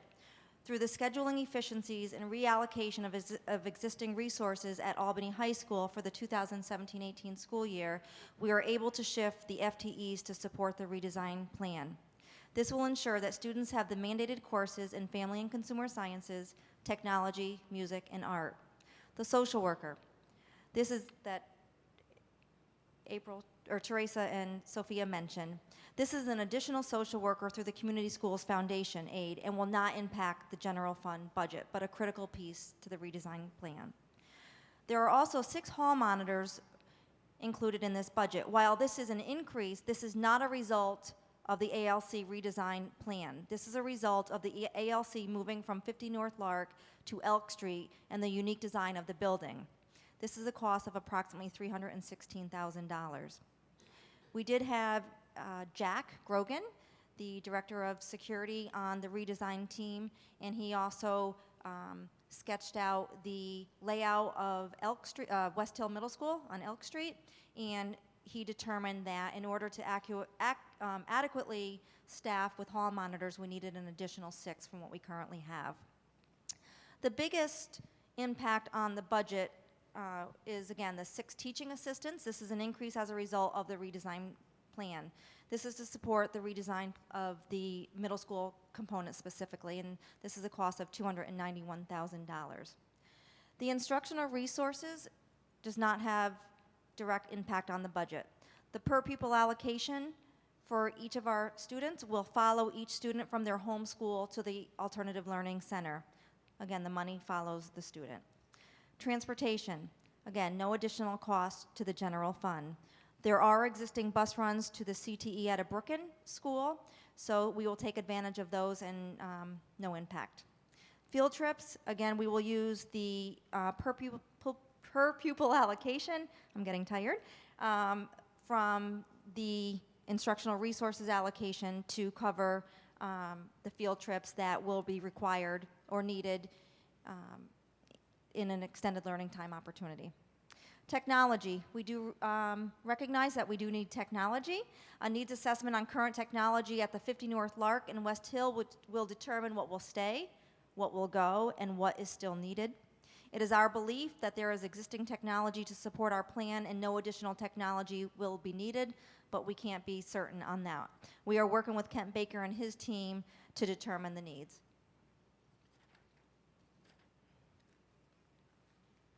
We're almost there. So you saw in the very beginning of the presentation in the charge that there were items with an asterisk. Those are our next steps. We knew when we embarked on this journey that our work wouldn't end after the redesign team's work ended or even after tonight. In fact, we knew that the work would get harder and there would be even more to do. So what are our next steps?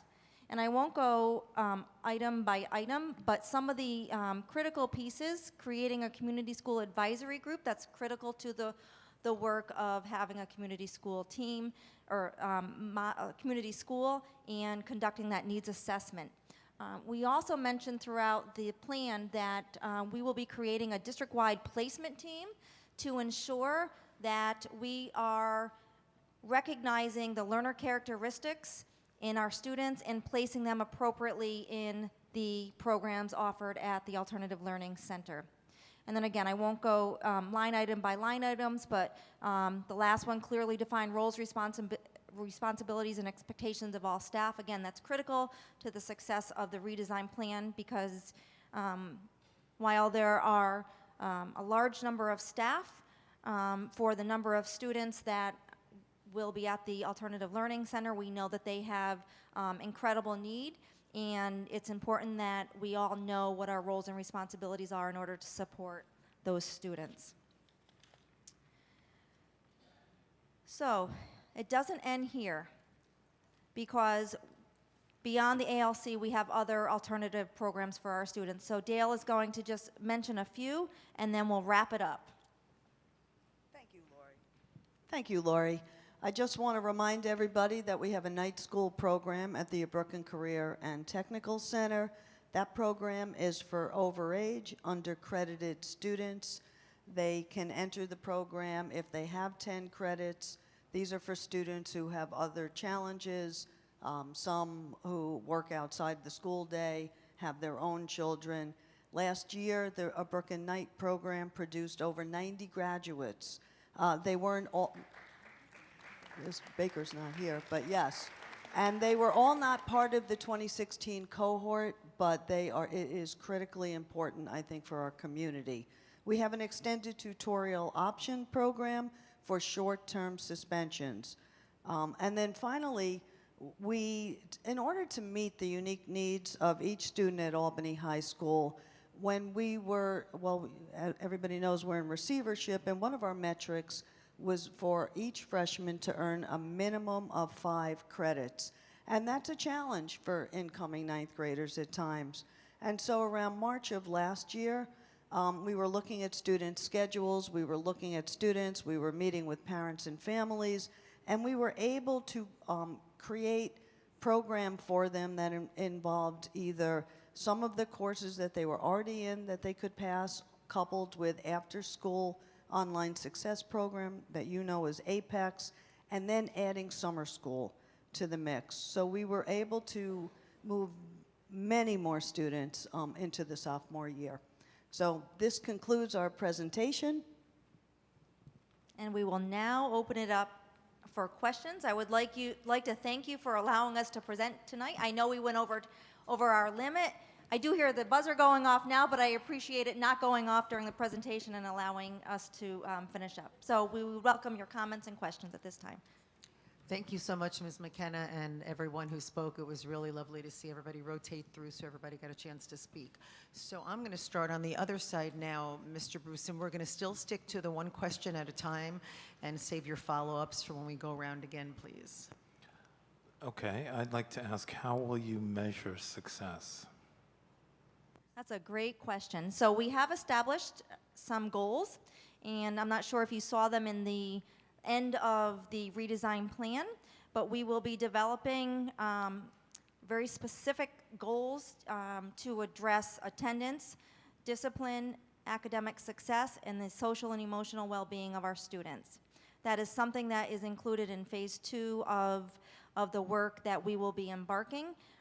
If you are interested in the exact page of where we have identified our goals, they are on page 24 and 25 of the plan. But we absolutely will be measuring the success of our programs. Could you tell us where the plan is? Some of us don't know where to find it. It should be on board. All right, so we'll get to that, but at least Okay. we know it's a document that we need to look for, and we'll figure that out. Ms. Lang. Hi, for the program redesign, for the high school option, I see phase 1, phase 2, phase 1B, and you did speak about that quickly. Is there a similar phase-in for the middle school option as well, or is that full-time? Could I get a little bit more information on those two?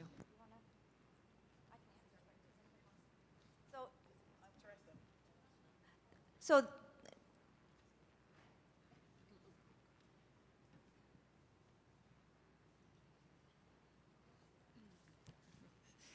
For the middle school, it would be a full-day program. What we recognize is that the students that we serve need to be in school full day.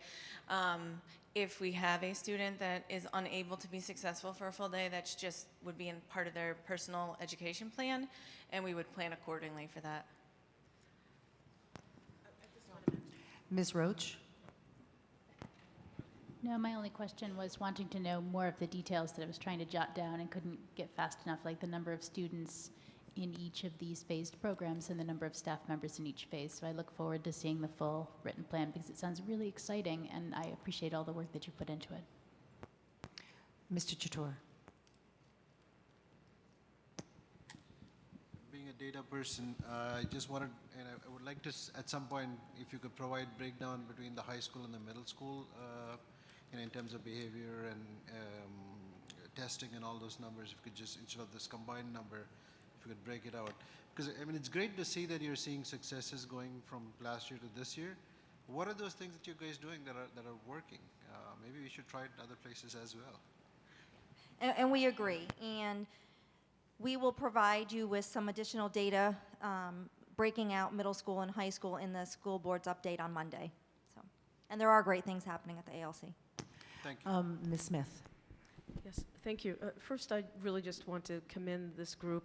I know none of this was about me, but I learned a lot, and I want to thank you for that. But also, I'm just very, very proud of the work that all of you put into this, and proud of the work that you do every day. The thing that I wanted to say about goals,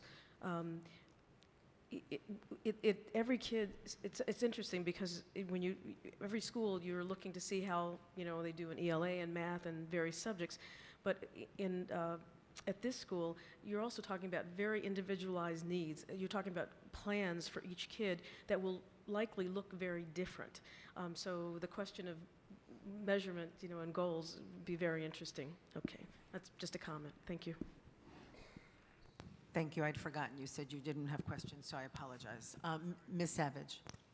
So I wanted to echo Vicky's thanks to this team for the child focus of this plan. I really appreciate how intensely concentrated it is on the needs of every child and finding the right spot for them, and that came through to me loud and clear, and I very much appreciate it. I'm going to ask some money questions, but it's not because I care more about the money than about the kids, but because I do have to pass a budget. Not me, but the voters of this city have to pass a budget on May 16th. And so if this is in the plan, the written plan, that we don't seem to have the full written plan, feel free to just point me in the right direction, and you can keep going but we'll get it. But what I really need to understand, and this is in part a Bill question, is any portion of this extra money already in any of the budget numbers that Bill already presented? And if, so that's the main question, is like, and then how much additional above what we've already got in the base budget does this whole thing amount to, if we could deliver the full program that you guys think we really need to give our kids what they need? What does that mean above the base budget? So I will let Bill answer this question, but I will give you, I'm not the fiscal expert in the room, but based on the redesign plan, taking away the 6 hall monitors, because that's outside of our control, the real increase would be the 6 teaching assistants in the amount of $291,000. The social worker, like I said earlier, is through the Community Schools Foundation aid, so that is not an impact on the general fund. And the additional staff that we're asking for is really through the scheduling efficiencies and reallocation of existing staff at Albany High School. But Bill, you may have a different answer. Yeah, we did discuss that, and there is an assumed reduction of 3.8 FTEs at the high school when we ran all these schedules currently and looked at staff assignments. So there was a reduction to 3.8. Those actually are captured in the base budget. We took those savings. We can't transfer them to another program. So we would have to fund the 4 teachers and the 6 teaching assistants, probably in the neighborhood of like $650,000. We did accommodate the hall monitors because in the base budget, because regardless, it's because of the student population and the nature of the building, we realized we had to put additional hall monitor resources when we switched buildings. So we have captured in the base budget the hall monitors.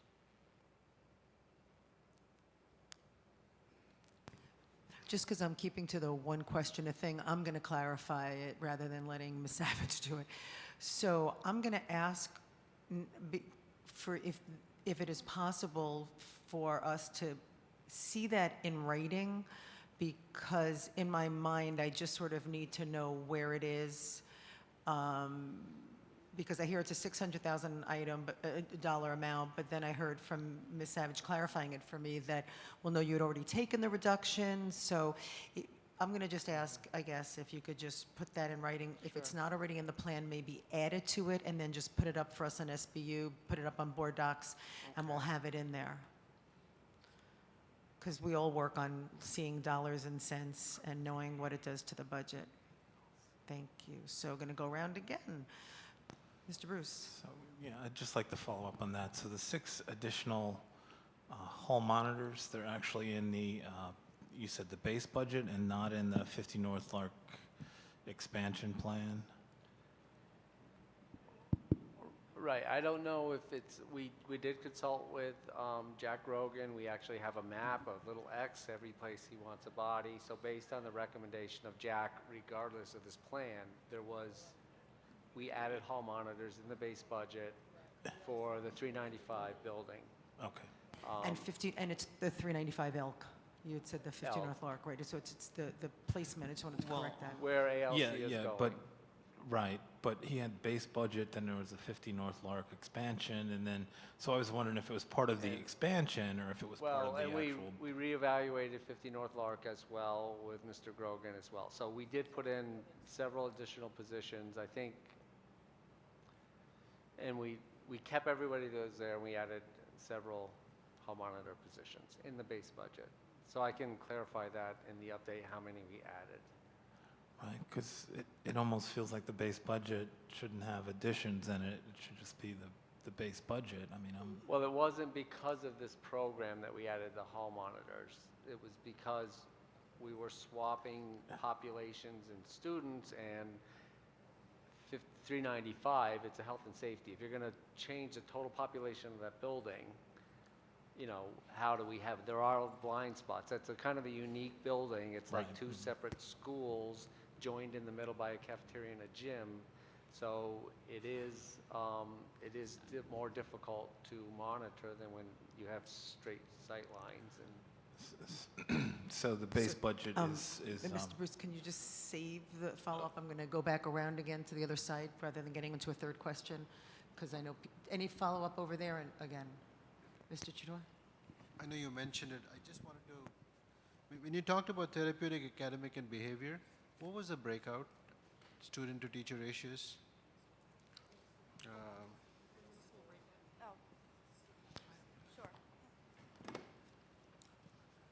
So the 3 components of the middle school options, the first one is therapeutic, and that's an 8-student, 1 teacher to 2 teaching assistant ratio.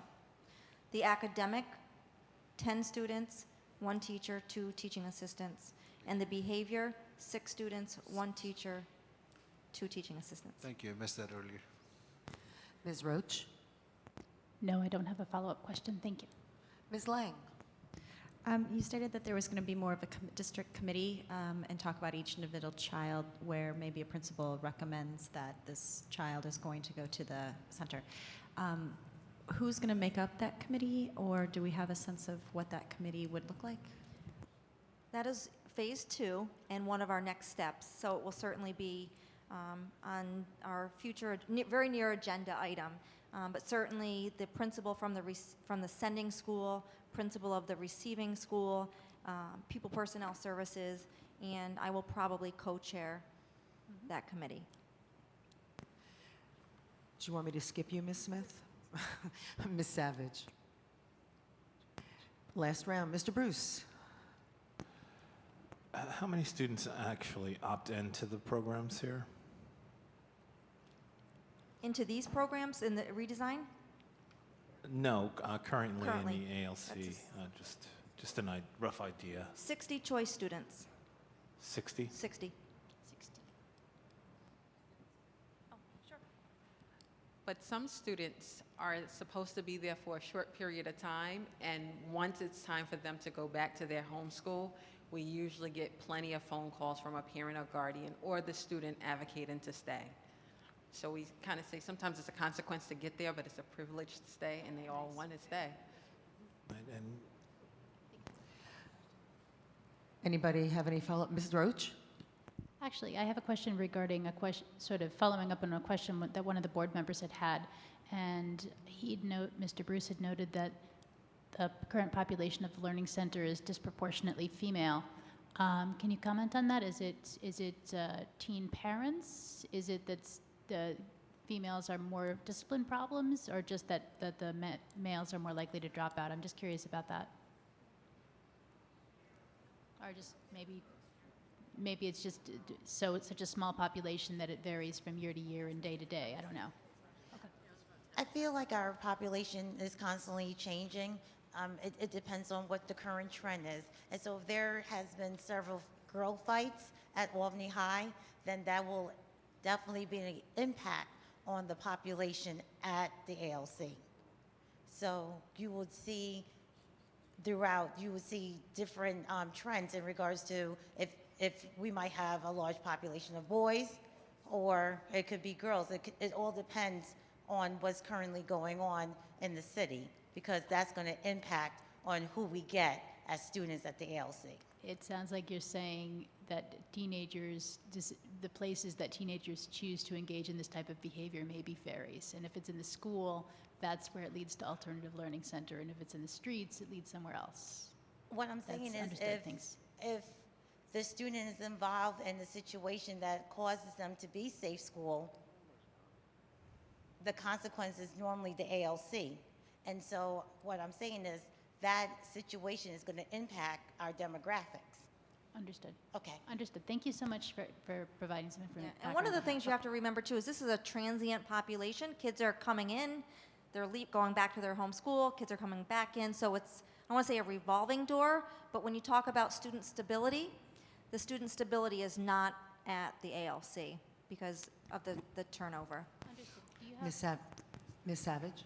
I just wanted to make sure I nailed that down. Even after the redesign, the ALC will not have its own beds code. Those students will still belong to their home schools and be spending time with you. Okay. Correct. So I have a question. We say long enough, I have a question. So I know that a long time ago, there was a concern that was voiced. Sophia Bobby had traveled around the country looking at alternative programs. And one of the problems for our our alternative programs, our ALC, was that it was not degree conferring. So I understand that the goal is returning students on cohort back into their populations, back in their home schools.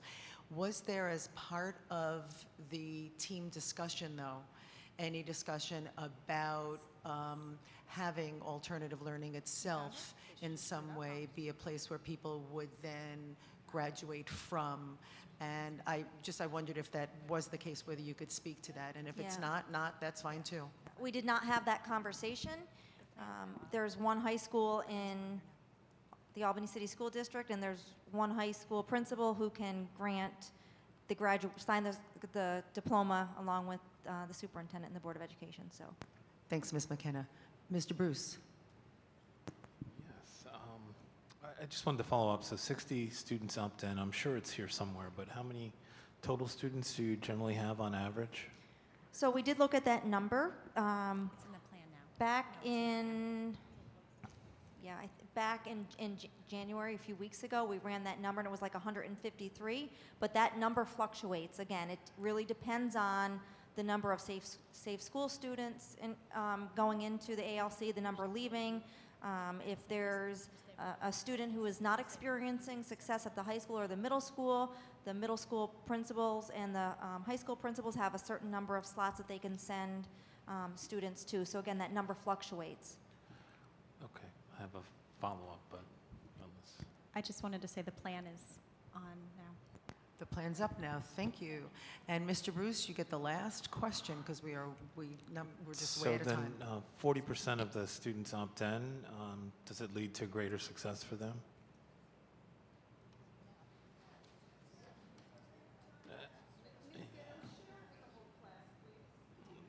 Yeah. Okay. So the answer is yes, but The answer is yes. And when we ran the numbers last year, we looked at the Kids in the Choice program, and we wanted to see how successful the program was. It was the first year through. And out of the 40 kids, 20 of them had reached their 10 credits. So that's 50% of them. So it's 50% of the kids that would normally, you would have been left behind. So we felt for the first year and for trying the program out, it was a pretty good success rate. Thank you all very, very much. Appreciate it. Thank you. Thank you again.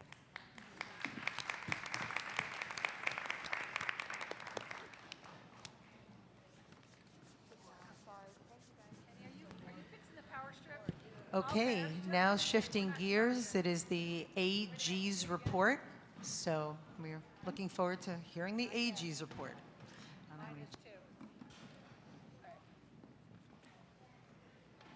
yeah, that's right. Oh, mine's gone. Here's one.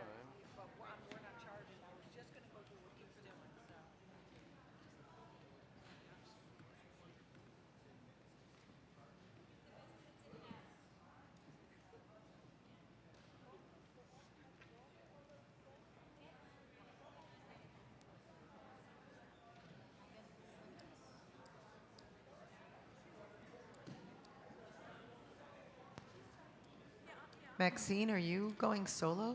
Dr. Ford? No, you're not. Carla's coming. Okay, all right.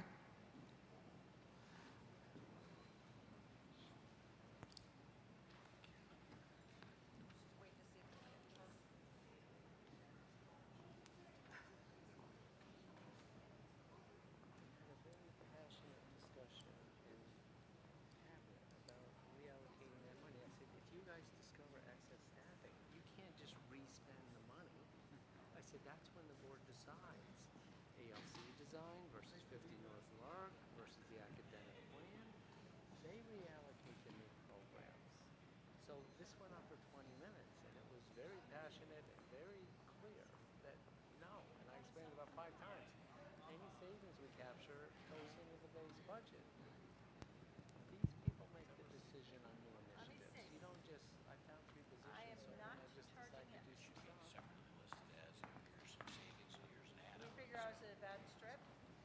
Well, that's all right. It's a bad power strip. So I don't know why she would say that to the board in the middle of a meeting. It's dead wrong. There we go. Is it just magnetic? It is. That's cool. That's why it rips out so easily. But that's fine. It's a safety. Mine won't reach. I'm not getting juice anyways. So.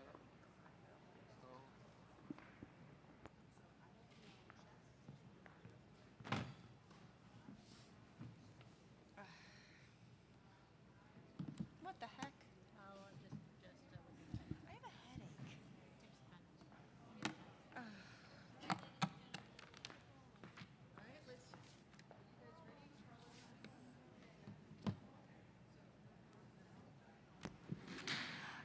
Is your team ready?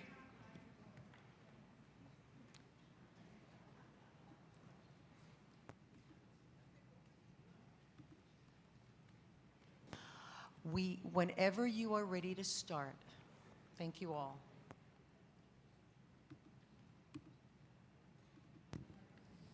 Good evening again.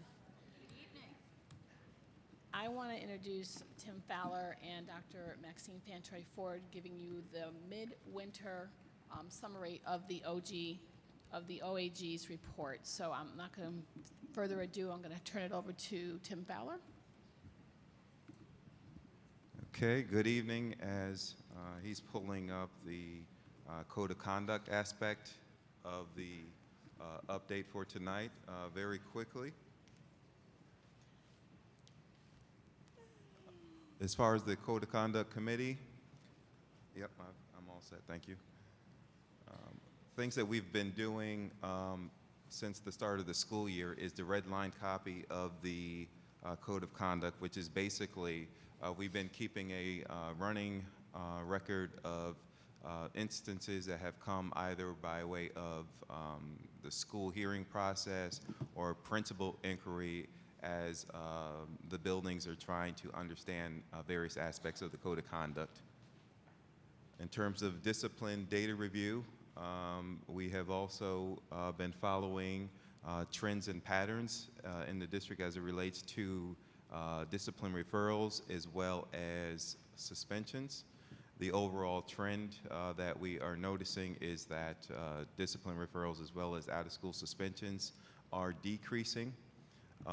At the elementary, which is consistent historically over our disciplinary history, elementary historically has been lower than the secondary level. trend that we have noticed over the past couple years is also that the high school the middle school level is exceeding the high school in terms of disciplinary incidents, and the high school trend is actually going down.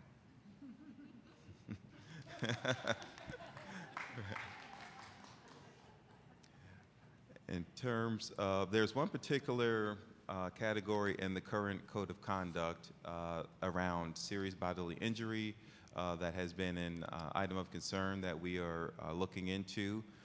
The issue is primarily around the elementary level where the students, where the green triangle appears in the code of conduct grid, which means if there is a green triangle, then that means that's a disciplinary incident that is a level 3 or 4 in serious.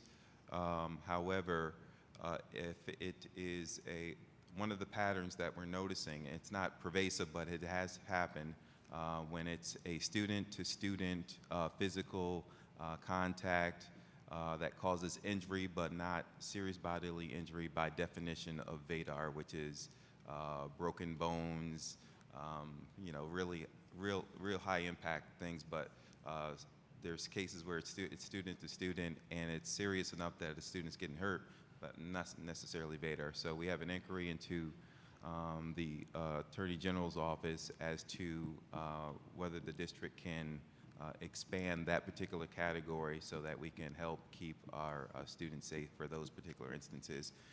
One piece that we will have to do is have the data to support. Although we're noticing it, we need the specifics in order to move that piece forward. In terms of preventive strategies, the subcommittee, our ombudsperson, Valerie Scott, she has been holding monthly preventive strategy subcommittee meetings. The function of that subcommittee is to review the preventive strategies plan in real time. In essence, what's happening in the building. Each month, building principals are sending Ms. Scott their building data, team meeting minutes, different strategies that they're using with students. She's looking at discipline data, and the team is also providing her good feedback and each other feedback in terms of what's working in their buildings and then what are areas that we need to shore up supports. In terms of supplemental supports, Goal 6 of the My Brother's Keeper Challenge Grant is specific to reducing code of conduct violations as well as providing students a second chance. Specific to that work, we will be creating reflective writing and also behavior contracts. Not that that doesn't exist, but what we're going to be doing is making it more standardized, having a K-12 resource bank. What is also key and germane to that particular work is we're really excited about a restorative justice training opportunity that's going to be coming to our staff within the next couple of weeks. Also part of that is conflict resolution and a parent component in terms of while we are working on alternatives to discipline at school, one of the consultants is prepared to provide a complementary parent program that also supports alternative disciplines at home. So that'll be a good match.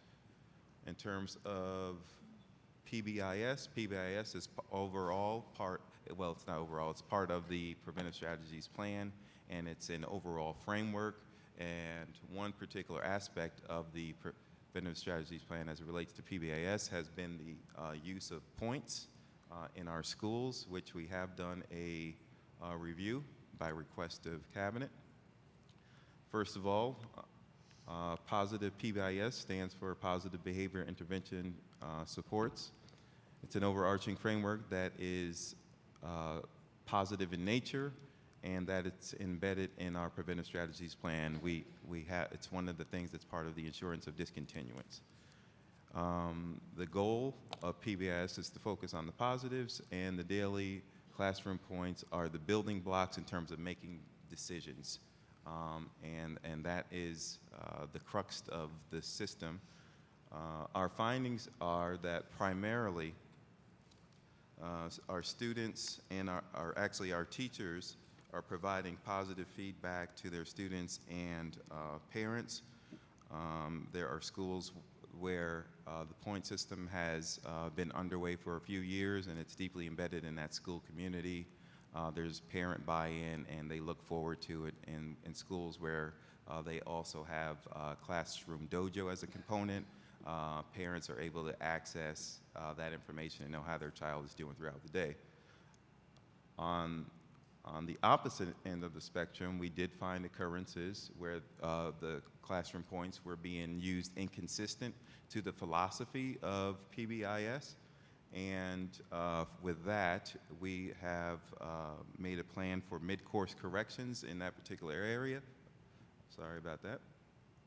And so part of that mid-course correction is we found that there wasn't a centralized or district level guidance or protocol to instruct schools and teachers on the appropriate language that we want to be used as it relates to classroom points, because it's not about, we don't want our students penalized and points taken away, because that's opposite of PBIS. Instead, we do want to redirect and focus our students on the positives, as well as focus on what the expectations are. So we give them positive feedback around that. A guidance document has been developed, and we have a plan. It has been shared with principals, and the next piece of that is the micro level of the implementation, which is going to the schools. My district staff, two of which are here tonight, Kathy Hutner, who is a district social worker and behavior specialist, and Ms. Colleen Conti, PBIS coordinator. They will be assisting and going to the buildings during principal time and sharing and going explicitly over that guidance document and able to answer any questions that staff may have at that time. Very quickly, in terms of timeline, we're looking at for all intents and purposes, a February to late May for where the real work is taking place. Today was the kickoff meeting for the Code of Conduct as well as preventive strategies. A very well-attended meeting, approximately 30 people for each group. High energy, very good input and dialogue across stakeholder groups, and we have developed our work plan from those two committees. Let's see, Parent University. During last night, we actually had the first night of that. And to capture parent voice, we're piggybacking with Parent University. Last night we were at Hackett, and so there's 3 more stops at the middle level to capture parent voice, and we will include that in our school board update, what we found in that. Keep going or stop? Why don't you finish up? Okay. And very quickly, March, April is the meat of the work for each committee, and we are looking to get an initial draft to the board for initial feedback in late April. From there, our next stop would be to the OAG's office for their approval and weigh-in, and then back to you all, hopefully if we stay on course, which I believe we will, for a final draft in June and possible consideration for the second board meeting in June. We do have a summer institute that will help solidify the work with each of those committees. Thank you, Mr. Fowler. Dr. Fenway-Ford, if you could look at if you could talk into the mic. Yes. Thank you, Mr. Fowler, and to the Board of Education, Happy New Year. And I am so pleased to sit here tonight to give you an update and a summary on the progress of the school district in moving forward in adhering to the provisions in the assurance of discontinuance. At this time, I'll just go through my slides. Well, the district has reached compliance and provisions documented in the Office of Attorney General's quarterly reports that I submit. The reports are available in the superintendent's office, and those provisions are checked off that you have complied to, and then we move on. They've been identified. So quarterly reports are available in the superintendent's office. Also, the identification and use of progress monitoring protocols continue to provide the district, along with the ombudsperson and myself, with opportunities to engage in reciprocal communication with your families, with the staff, with parents, students, and also administrators. The ombudsperson and myself, we are able to oversee the fidelity and consistent implementation of the provisions district-wide and also within each school. As of January 27, current trends reveal the following: that discipline data being used by most of the schools throughout the district, all the data.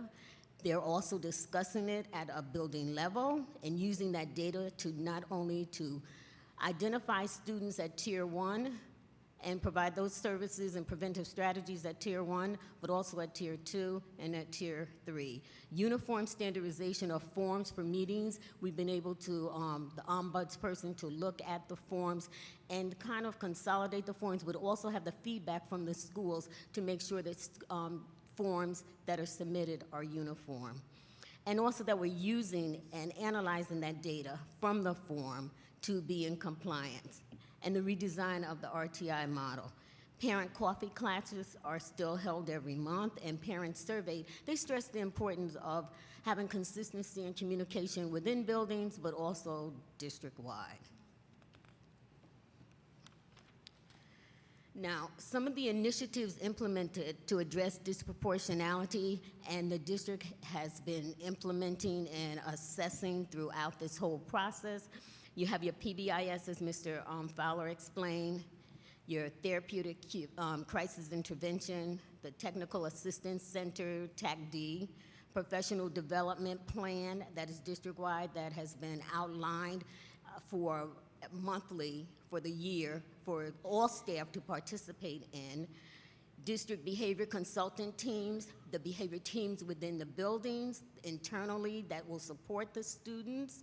You also have the internal document review, a suspension review committee, response to intervention, monthly data collection and review for district schools, and also the preventive strategy subcommittee reviews that data. So there's a lot in place within the district to be able to look at where we are, how we're moving, how we are addressing the disproportionality, but also addressing the needs of the students.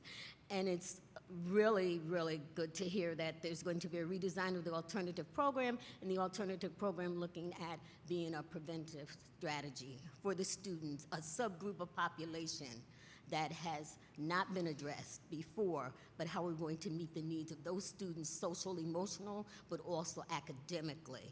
So I commend the district on that, because it has been many, many years, even when I was a principal at the high school, that we tried to attempt to address that. So I commend the superintendent and the district in moving forward and addressing that most vulnerable population.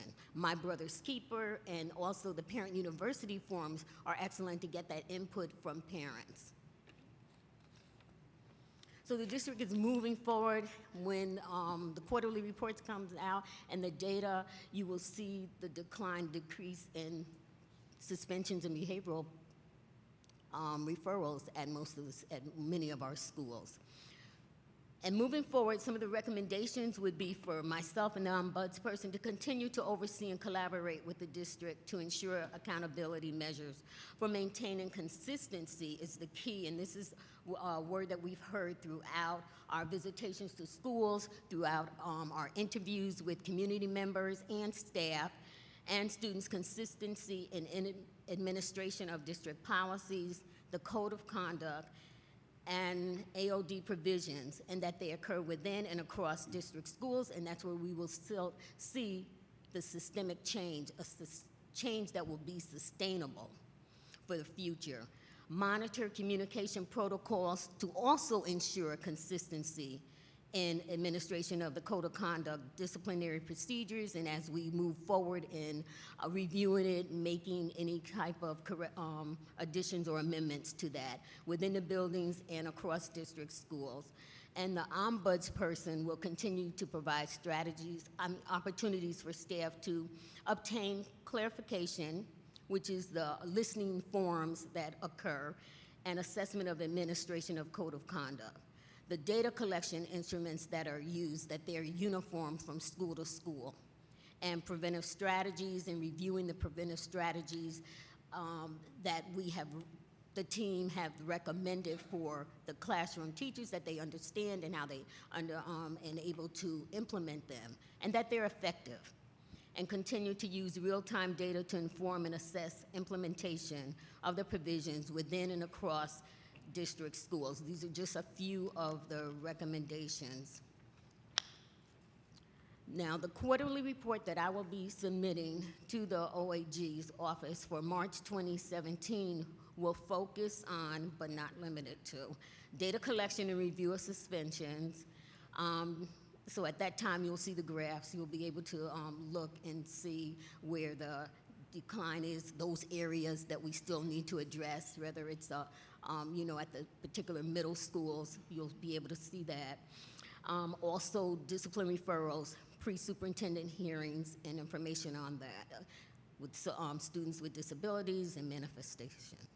The status of our ongoing comprehensive 2017-18 training plans for all district staff, what's the plan for professional development for the 17-18 school year.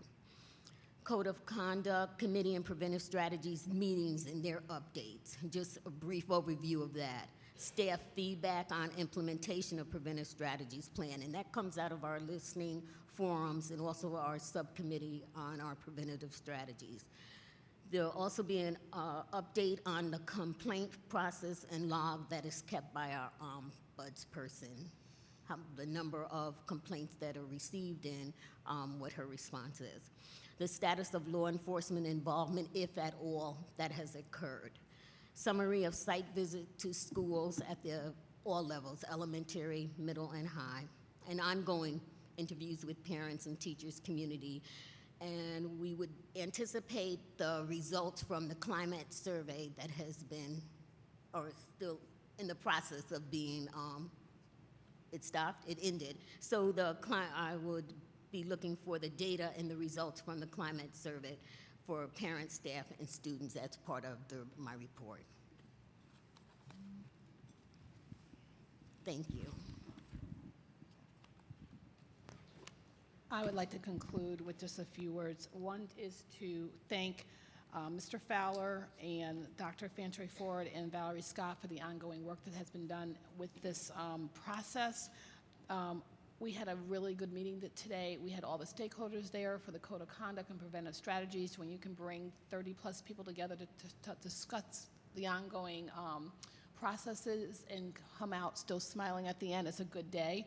I also like to thank Kathy Huntner and Colleen Conte because they take the PBIS show on the road every day and make sure they're in the buildings and re-emphasizing the importance of this work. I told it it's God's work right now because we are really pushing through. And then also just to remind the board and to our audience is that we meet monthly. The teachers and the staff at the buildings are meeting monthly, and we're doing a mid-year, I hate to say a mid-year hit, but Dr. Ford and Ms. Scott are going to the buildings talking about more about the Code of Conduct and the follow-up with the Code of Conduct. Mr. Fowler has gone to all the buildings, and he's talking to them about the support services put in place for preventive strategies, and I'm going to the buildings. I'm in the process right now talking about their effectiveness of PBIS and their committee structure and how things are moving forward. So we have a three-prong attack. So these poor building principals are getting 3 different meetings by the 3 of us, and then we're coming together and coming up with what's working and what's not working. So that's the process that we have going on right now. Thank you so much. So we will start with, where do we start before? We'll start with Mr. Chator. No questions. Ms. Roach? I just wanted to say thank you so much. That was an excellent presentation. It answered a lot of the questions I'd had. And specifically, kudos on the point sheets guidance document. Those do's and don'ts are exactly what I had wanted to see regarding points. Dr. Wilkins, you and I had a discussion a few days ago where I'd expressed some concerns about the point system. And these do's and don'ts really sum it up in a way that makes it usable. But I think it might be helpful while we're talking about points, because I know a lot of parents have expressed concerns about the way PBIS is being done at some schools and the point system particularly, it might be helpful if you could share generally how you were saying the point system has been very successful in some schools and really a plus. Right now? You want to- No, Okay. Okay, well, I can do it really, no, for I the can do it- record, like, I can do for it the really record, if quick. you can do it in 90 seconds for the people that are You listening got at it. home. You got 90 seconds. One of the schools particularly is Arbor Hill Community School and Elementary School. And when visiting over to Mrs. Gaines Harrell and I talked about the point system, she looked at me with very serious and said, if you take this away, we're going to still do it. It is embedded in our program. Our parents are looking forward to it. They actually take the point system, the point sheets that come home every day, and they're actually having conversations, good conversations with their children about their day. She has seen a 44% drop in her behaviors this year. This is the third or fourth year she's had the point system in there, and they have tightened up the criteria. Over at Delaware Community School, they have dropped 67% in the referrals, and their suspensions have gone down from 21 to 1. So we're seeing some very good success with the PBIS program, with the criteria being very concrete throughout the building, and the buildings that I have gone to so far are very much part of it. Lastly, I went over to ASH, and looking at the Classroom Dojo, it has allowed for better communication between the parents and the teachers on a daily basis, and actually in the middle of the day, you can actually send that dojo right to a parent, and the parent doing communication back and forth.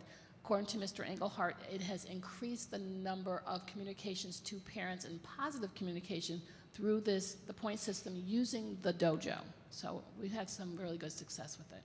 And I love your comments on the do's and don'ts, reminding teachers to make the dojo and other point systems private to the child and the parent. Thank you so much. Ms. Lang. I think that the presentation was great, and I think that when we first were told about the AG's report and what the mandates were, I think the school was a little confused and saying, wait a minute, what's going on here? And I think that over the course of the years, or this year,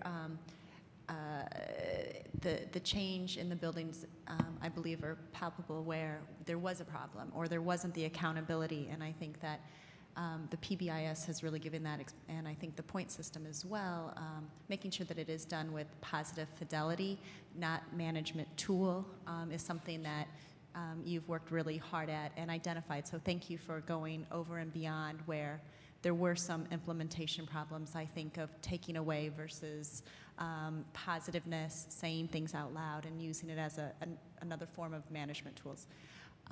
But I do want to, my question is, what about special needs and PBIS? I've heard from some parents that children that have IEPs or 504s that are working with that do sometimes get left out of PBIS celebrations. Is there a separate conversation going on with that cohort? I'm going to invite my resident experts that may have a on-the-ground response to that.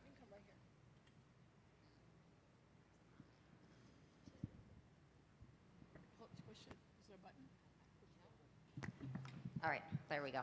I'm Colleen Conti. I'm sorry, I'm the district-wide PBIS coordinator. So actually, that's not something that I've heard, that children that have disabilities are not participating. That's certainly something we would want to look into. I've not heard that at all. If a student has received a referral, then they would not be participating in the celebration. That's part of the criteria, because it's technically, in most of the schools, it's a no referral party. But just because they're in a specific classroom does not mean. Sorry, that's not what I'm asking. Okay.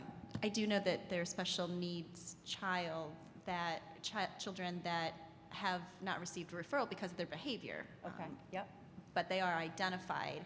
Does that same not referral go with the PBIS, or is there anything that, because that child may have a disability which causes them to have an outburst, or I'm getting, No, maybe I know, I'm I getting get the it. weeds, but What happens is almost like they have a behavior plan for the PBIS. So if a child misbehaves, and that's how he's ADHD and impulsive, you can't then double ding him. So that is taken into account with his point system. So he almost has an IEP for his point system, if that helps. I mean, for those kind of kids. Okay, for our special needs children. So they cannot get dinged because the behavior is the issue. So I hear what you're saying. Okay. Yep. Right. Mr. Bruce. Thank you. My question really revolves around metrics and the differences between this year and last year. I didn't see them listed in the presentation, but I imagine they'll be coming shortly, or what's the plan? What's the timeline? We've been working as a team and then also getting clarification from the Office of Attorney General and for a presentation of the data, and that will be in the next report, which would be accessible to the board through the superintendent's office. So tentative date is March. Okay, thank you very much. Ms. Smith. Ms. Savage. I think my question is probably quite similar to Ken's, and I know it's coming in March, but we are hearing a lot about reduction in suspension, reduction in discipline across the district, which is phenomenal and wonderful because we can only teach children who are in school. But what I haven't heard alluded to too much is the specific issue of disproportionality. And I'm wondering if in the March report we will actually see metrics that address whether we're improving on that specific thing, which is the reason that we're in this situation. It's perfect timing because we just had a meeting with the AG per conference, I want to say last week, about this because we were questioning the baseline and getting the metrics together. So we really will be having that whole metrics set up in the next, I think we just talked to them next 4 to 6 weeks. So we're doing that currently at this point. So. Mr. Chatur. Ms. Roach. No follow-up questions. Thank you. Ms. Lang. In your follow-up with the metrics, there'll be other things taken into account of what PD has been implemented and some of the other things as well as just the PBIS and data and how different buildings have been doing kind of different things as well, such as you mentioned Delaware and what the things that the principal is doing. I would say for my report for the OAG, it would not, but for the district's report to the board, it will. It will encompass that, but for my report, I will be doing the data really adhering to what's in the Office of Attorney General's and the assurance of discontinuance.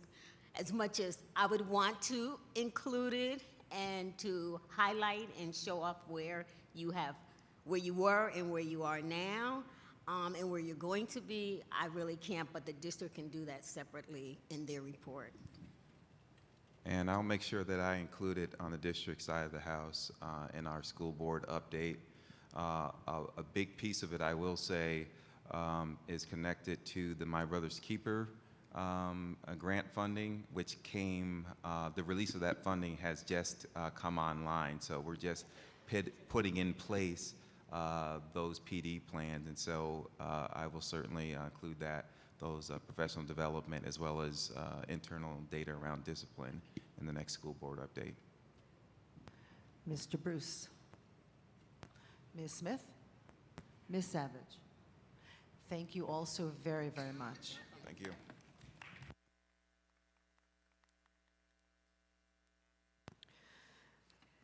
Weekend backpack program. Item 10.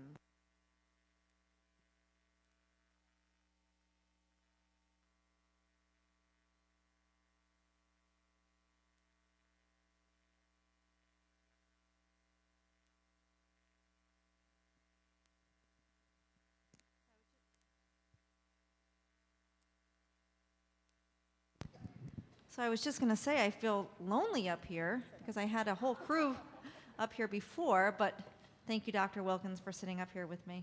I appreciate it. So back for round 2. So tonight I am thrilled to be here updating you on a program that is near and dear to my heart, the Weekend Food Backpack Program. Part 2 of the update will be introducing you to an expansion of the program with a new partner, and I'm really excited about that. While the backpack program feeds the body, the expansion of the program will feed the brain, and you'll hear a little bit more about that in just a few minutes. And a special thank you to Liz Hilt from Hadis. I don't think she's here tonight, I didn't see her, who has really been the driving force behind getting the Weekend Backpack Program implemented in our district. Without Liz, her team, and the other partners, we couldn't have provided the backpacks that we are providing today. So thank you to all who have supported the program. Grassroots Givers is the other partner through the expansion of this program. They aren't here tonight, but I would like to publicly thank them and welcome them to the district and their partnership. You can go ahead. So a little bit about our backpack program. It provides backpacks to students who are low-income students. Each backpack includes approximately 12 pounds of food each week, bread, eggs, milk, fruit.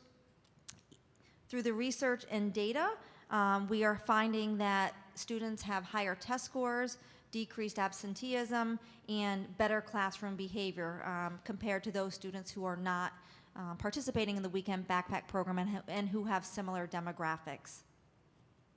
The cost of each backpack is approximately $239, and it is funded through private donors, businesses, grants, and other funding sources. So this is a pretty interesting process, how the food is distributed. Each week, the food is delivered by the regional food bank to the Weekend Backpack Food Warehouse, where volunteers pack approximately 12 pounds of food in each bag. Bags are then delivered to our schools every Friday and distributed to students to take home on the weekends. So Dr. Wilkins, back in late August, insisted on equity in our schools, and therefore every school now has the Weekend Backpack Program, and I don't disagree with her. There should be equity across our schools. So 2 goals were basically established. We wanted to offer backpacks in every elementary and middle school, and we have done that. The other goal is to increase the number of backpacks to 455 by January of 2017, and I'm happy to report that that has also been done. So our 2 goals have been accomplished.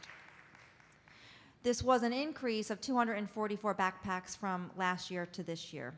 And this wouldn't have been possible without Hadis, the Regional Food Bank, many volunteers, and generous donors. So thank you to all of them. You may say this is great, and yes it is, but it gets better. About a month ago, Liz Hilt contacted me to see if the school district would be interested in expanding the program and integrating age-appropriate books with the backpack program. Of course I said yes, and then realized I better get Dr. Wilkins a blessing. I knew she would love the idea, and she did. So without hesitation, we moved forward, and I had a meeting a few weeks ago with the folks from Grassroots Givers, who was our new partner in this endeavor. I don't know if any of you know them. I did not. They are a local community-based organization. Mary Partridge Brown and Roberta Sandler are the organizers of the Grassroots Givers. The Grassroots Givers has 2 main programs. The first one is a community store, and this provides clothing, personal care, and other necessities to families who cannot access those items or have the money to purchase them on their own. The other program that they offer is the Book Project.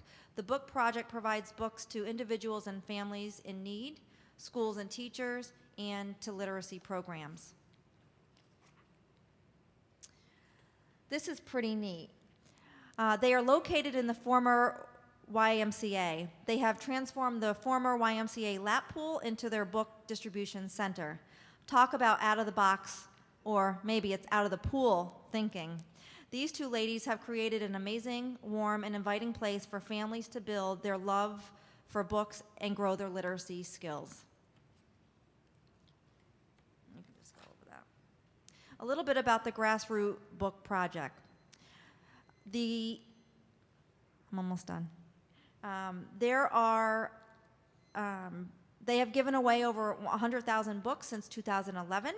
They maintain 11 little free libraries throughout Albany, and they provide books in the home and believe that they are the most important predictor of academic success, even when controlled for parents' education and occupation. This next slide just shows you where in the community the little libraries are located, and some of them are actually at our schools. So what will this partnership look like? The Grassroots Givers will provide one book in each backpack each week. One book, each backpack each week to 455 students. Books will be age appropriate according to grade level, pre-K to 1, 2 to 3, and 4 to 6, and then of course middle school. And they do provide high school books as well, but since we have not expanded into the high school, that's in a different phase. This will be the books will be leveled according to the Scholastics leveling tool. The Grassroots Givers will start with providing one book in each of the 59 backpacks at Arbor Hill Elementary School and then grow the program from there. They will evaluate the pilot program at Arbor Hill and expand to every backpack in the program. As the backpack program expands, they have made a commitment to expand their program to include one book every week in every backpack to students participating in the weekend backpack program. So what will this partnership do for us? It will provide students with one book a week. So thank you to the Grassroots Givers for supporting our students and growing their love for books and learning. And with that, I'd like to open it up to questions. Thank you, Ms. McKenna. Thank you, Dr. Wilkins. And Mr. Bruce. I'd just like to say congratulations, thank you for all they're doing, and I'd love to thank them, but they're not here tonight, so thank you. Ms. Lang? I also want to say thank you, and I have a Friday chess club, so I see out of the chess club the 4 children that have these heavy backpacks, and the 5th graders help everyone carry the backpacks for the little ones, but the kids that do have them need them. They're worried about them. They ask me to put them somewhere safe. They definitely know when their parents come in, the first thing their parents do is take those backpacks. So, and the kids also are very respectful. I've had them open the bags a couple times, and I've stated very clearly that's not to be shared, that's not to be, received. But for the most part, the children that do not receive the backpacks respect the backpacks, and the people the children that have them definitely, it's a need. So I want to say thank you. And I also want to ask about volunteer opportunities for the backpack program when they are packed. Is this something that families know that they can help out? I know there's Girl Scout troops that do those. I know PTAs might sign up to do those. Is there another, maybe an opportunity to get more of our parents, to organize to help out with the program as well, if there's a need? I'm not sure. Liz Hill and the HADIS group coordinates the volunteers, but I can certainly reach out to her and ask how our families can volunteer in the program. Ms. Roach. Yes, thank you so much for the presentation. This is an amazing, the backpack program was amazing enough on its own, but putting books in there is, we're feeding their minds and their bodies. That is so wonderful. This amount of books is amazing. I just sort of back of the envelope, that's like close to 20,000 books a year. I'm wondering if these are going to be new books, used books, combinations thereof. I hope that they have, I don't know where they're going to be getting the resources to give us 20,000 books a year, but that's fantastic. So thank you. This is awesome. Talk about pooling the resources. Absolutely. No pun intended. So, I had a couple of quick questions. When I see these locations, are these libraries that you're showing on that map same or different from those red libraries that are outside some of our schools? Or is it part of that same program? Yes, The free it is, book because I know thing. Arbor Hill, the group that I belong to, even though I'm the president of it, I didn't push them to do that. They did it on their own. But we did a little library about 1.5 years ago at Arbor Hill. So different groups can actually pay for that and actually donate to the building. The building just needs to maintain it, and then they work with Grassroots Givers or the librarian to keep the books stocked inside of it. So Because it is, I'm so glad when I'm driving by and I see a see kid them, actually yeah. picking a book out of there. I'm like, wow. Is there a way that, I mean, lots of parents buy books, and the kids grow up and you have these books at home. Is there a means to, can you also find out if there's a means for them to take these books that can go into this program? That doesn't work. So it can actually add to their resources? Yes, we can. I'll reach out. Great, thank you. Ms. Smith? Yeah, I just echo the thanks here. And Paula, I'm going to be getting those thank you cards to you because we want to start sending out a note of thanks to groups like this and to individuals. Just a question about, again, about this data. Are you,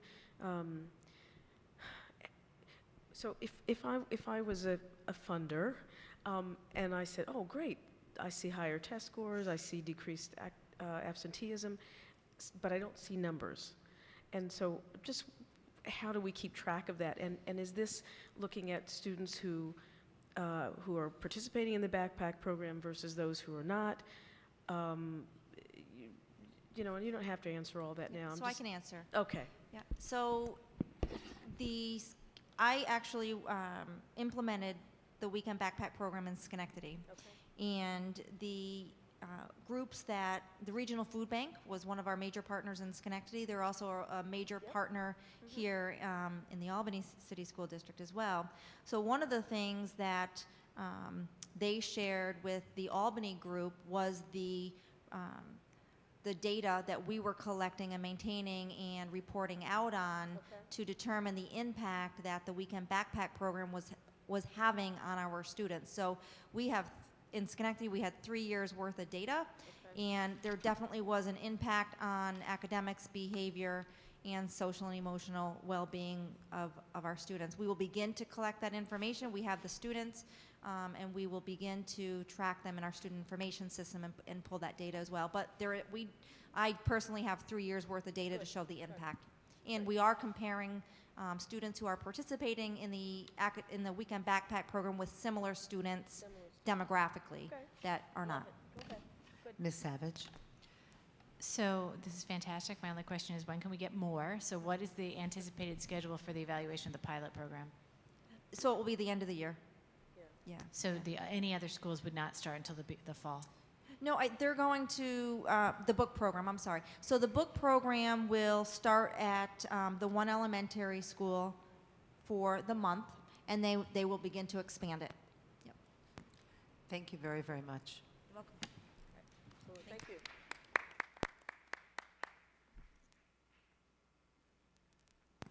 Board committee reports. Anybody meet? We met. Ms. Savage? So the policy committee met a couple of days ago. It's all becoming a blur. We've been meeting so much right now. Maybe that was last week. The key thing is that we've had you all know that we hired NYSBA to do a policy review for us. We've had a first installation of the material that's coming back from them. We're waiting for some additional material, but we're hoping that's going to really give us a roadmap for how we can catch up on the policies that had fallen behind. So that was a major topic. Another topic that's a multiple discussion topic is that many of our policies refer to what we call an R document, which is the regulations that very specifically affect the behavior of the district. And so we've had some discussions about how to make that information available publicly. And then the third area of significant discussion was the wellness policy. And I'm going to hand off to Dr. Wilkins to talk a little bit about the discussion we had about the wellness policy and the next steps there. Right. We had many discussions around the wellness policy, and where we are right now is that we're going to have to reconvene the wellness policy committee. We also want to make sure we do it with some balance too. We didn't really have a clear chairperson, so we want to get a chairperson that's a cabinet member, as well as making sure we reconvene those that were there at the time. We don't want to open up the whole wellness policy at this point. We have some concerns around the nutritional part of the wellness policy. So we want to go back because we had a fact sheet come out, and based on the fact sheet, we have some serious questions around the policy itself. So it's going to become very important to get the committee back up and rolling. So we will be doing that within the month of February, getting the notification out. So we want to get this rolling by after break, and so we're moving forward with that. I'm looking over at the table, so I'm looking at the cabinet members thinking that this duck and cover because somebody has to do the wellness committee. But we need to have a cabinet member sit on there for continuity so that as we do this, review this policy on a yearly basis with the building principals. That's one of the mandates within the policy. It probably will have to sit between Ms. Wilson-Turner, Ms. McKenna, and Ms. Bechdahl, because we do have to do a monthly reporting, or yearly reporting on this as per the policy. So that is where we are right now, so. Thank you so much. Is that concluded, Ms. Savage? So I know that audit met, right? Yeah. And facilities, yes. So who wants to report? Mr. Hogan, are you going to report out? I was gonna. Ms. Roach? Ellen's on it. I'm sorry, Well, Ellen is on it. Sorry, Here we go. I'll report on audit if Kenny wants to do facilities. So, audit committee met last Monday, and we met with our internal auditors, Marvin and Company, and went over the results of this year's audit. The good news is that some of the areas of their concern last year were removed from their report, and the bad news is certain areas that are always on there are still on there, but some of them are things that we can't control, like having three people with access to the payroll system. They say, you should only have one, but we really can't do that. And then while running a system that has 10,000 employees, for example, or our extracurricular clubs don't follow GAAP accounting procedures, that kind of thing. But other than that, it was a very productive meeting, and I think we're making a lot of progress there. And I would like Thank to you. add the claims, is it the claims auditor? Our previous investigation suggested that we should have him 2 days a week, and he still just works 1 day a week. So that's a little, That's true.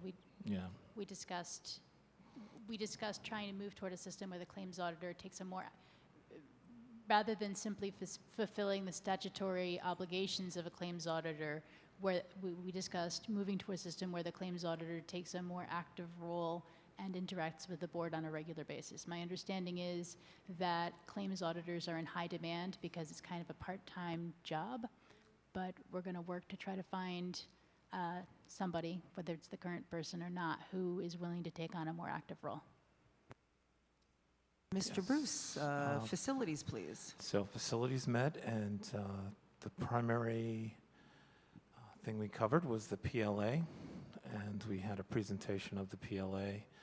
Has the rest of the board seen the PLA? The, so if you're talking about the study. The study, right, PLA study. So we should share that with the rest of the board.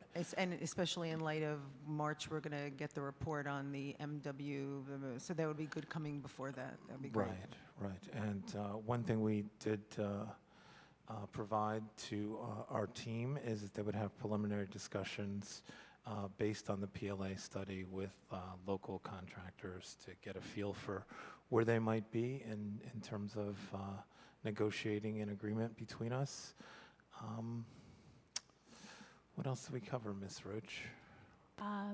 We also covered we also covered status of various building projects, status of pool repairs. What's the status of the pool?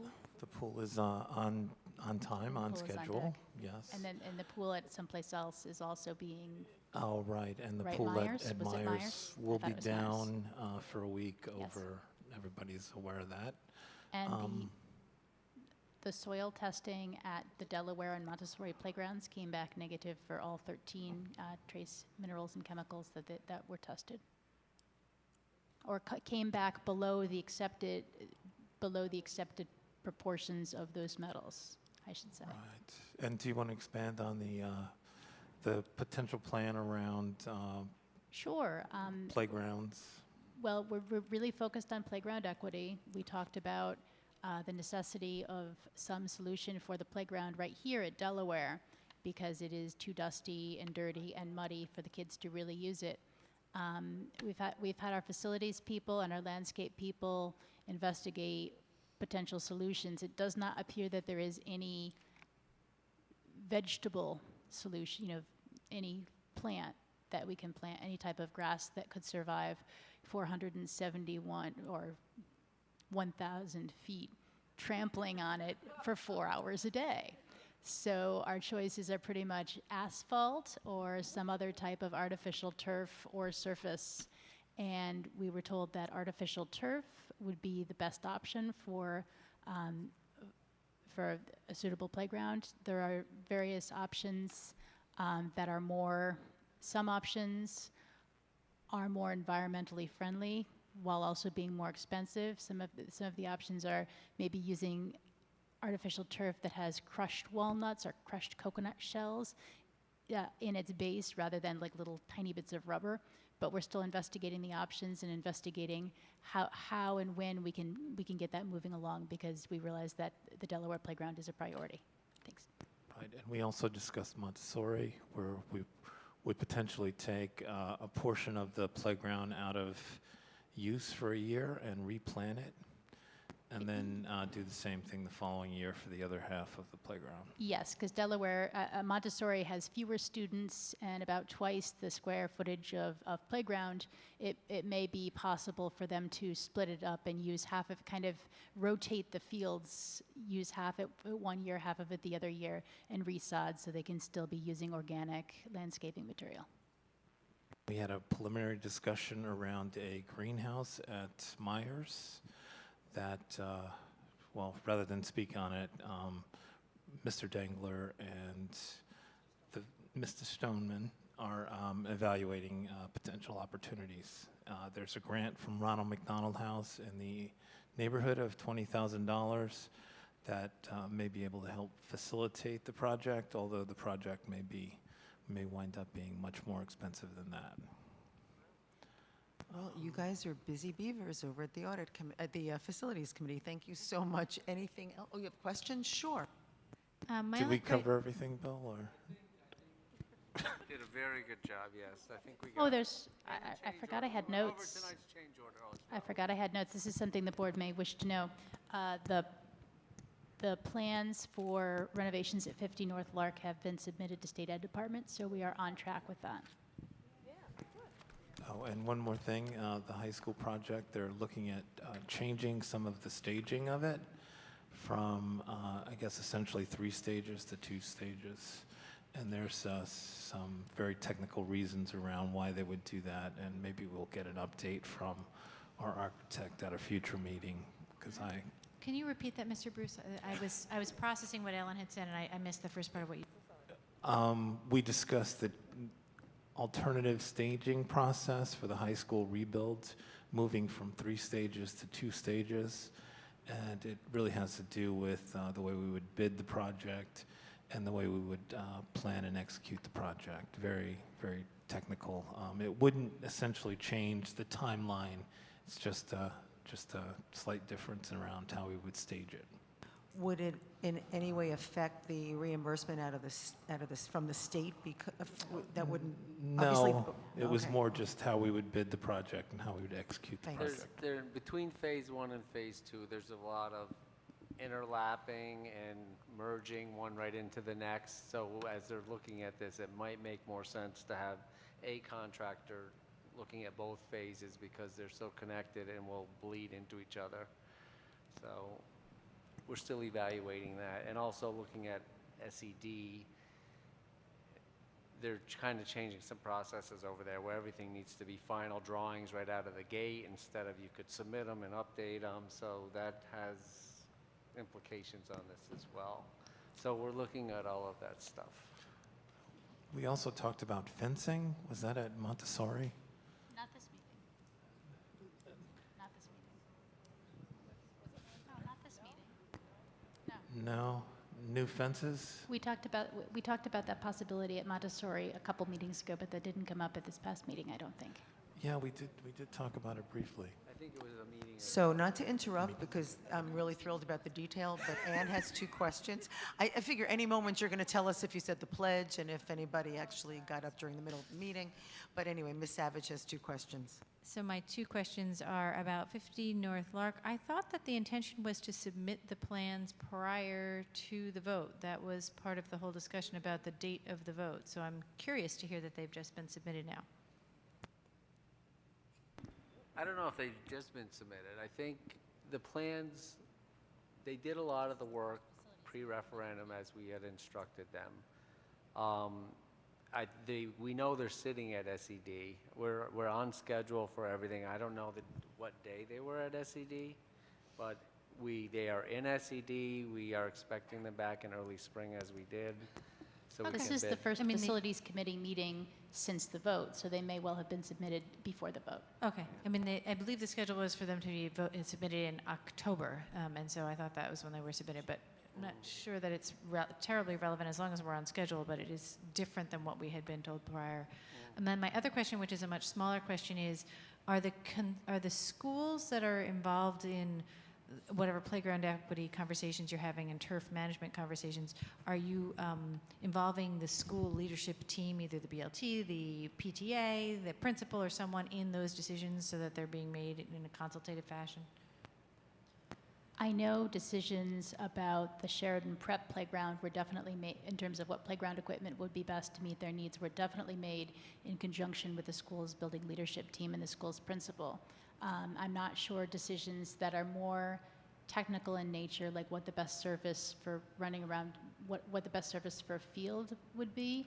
Those discussions we have not officially brought in school leaders, but certainly that's something that we'd consider if we think that different surfaces might have a different effect on the ability of the kids to use that space. So the brief answer is no, not at the moment.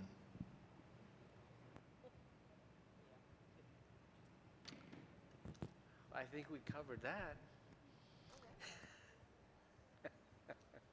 Okay, so let's see, there's no other committee reports, and now we are on to board member items. Ms. Roach. Thank you. I wanted to say that I went to the Albany Friends of Music, Albany Music Teachers Concert at the high school last week. Do you have a board member item? I do. I'm so Oh, sorry. oh, okay, it was Other the way you business. I'm int- sorry. I thought Okay. this was other business. Forgive No, me. I'm sorry. So I'm so sorry, and I apologize because originally the agenda had them reversed, even though we always start with board member items, but it was fixed. So board member items. Okay, other business. Ms. Roach. So I wanted to commend everyone who was involved in the Albany Friends of Music music teacher concert, which was really tremendous. However, a fellow board member and I did have concern based on when we came into the building. It appeared that there was a basketball game at the high school the same night, and we walked in and there's a woman there with a wand, like a metal detector wand, and she said, "Are you going to the concert or the basketball game?" And when I said the concert, she said, "Oh, I don't need to wand you then." I don't know if there's requirements from Suburban Council or somebody else regarding what needs to be done at basketball games, but it seemed a little inequitable that if you're going to the music concert, you're safe, but if you're going to a sporting event, we better patch it down.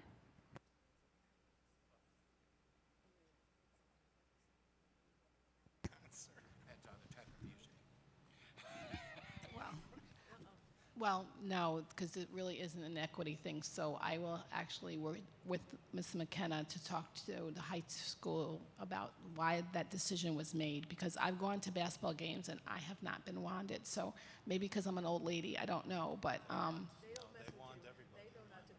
oh, they must not want to wand me. Well, they're not going to wand you because you are Dr. Wilkins, and you've been Dr. Wilkins for a long time. I haven't seen it, though, when I So, walked in. yeah, Maybe they 'cause don't I'm wand me. late. They don't wand me, but Okay. but I will say that makes me think of one other thing that I want to point out. So it's sort of for discussion-ish, but not tonight. It's just to throw out there. Is back when we played, our girls' basketball team played at the TU. Is Nolene still here? No. When our girls were at the TU, going back like 2013, I just remember the season, going back to 2013 or 2014. When you looked at the arena, on our side, we had monitors every X number of feet in their jackets, and then some official-looking police people as well. And when you looked at the other side of the TU arena, whoever suburban school we were playing, there was no one. So there were no monitors, there were no police officers, and it really looked like there was something incredibly special, not in a good way, about us. So I think this is just something that we need to think about and kind of have our spidey sense on in our events and kind of figure out if there's a way of not looking like we have odd expectations for our own group, which doesn't mean that we remove any idea of crowd control from every event, but to just kind of think about it as we move forward, if that makes sense. No, you're wanted at a basketball game. Yeah. But not football. Say that, but no, I don't know if we are at soccer, right? So in any event, other discussion items? No? May I get a motion to adjourn? Jeff made a motion to adjourn, even though he has no power whatsoever. It looks like the whole board has moved to amend. All those in favor? Thank you all. Oh, I'm sorry. Ms. Roach made a motion to amend, seconded by Ms. Smith. Adjourn. And we are done.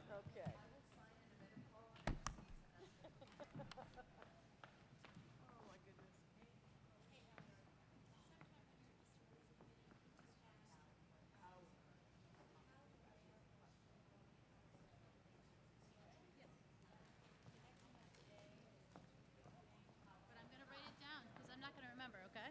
Hold on. Okay. All right. Thank you.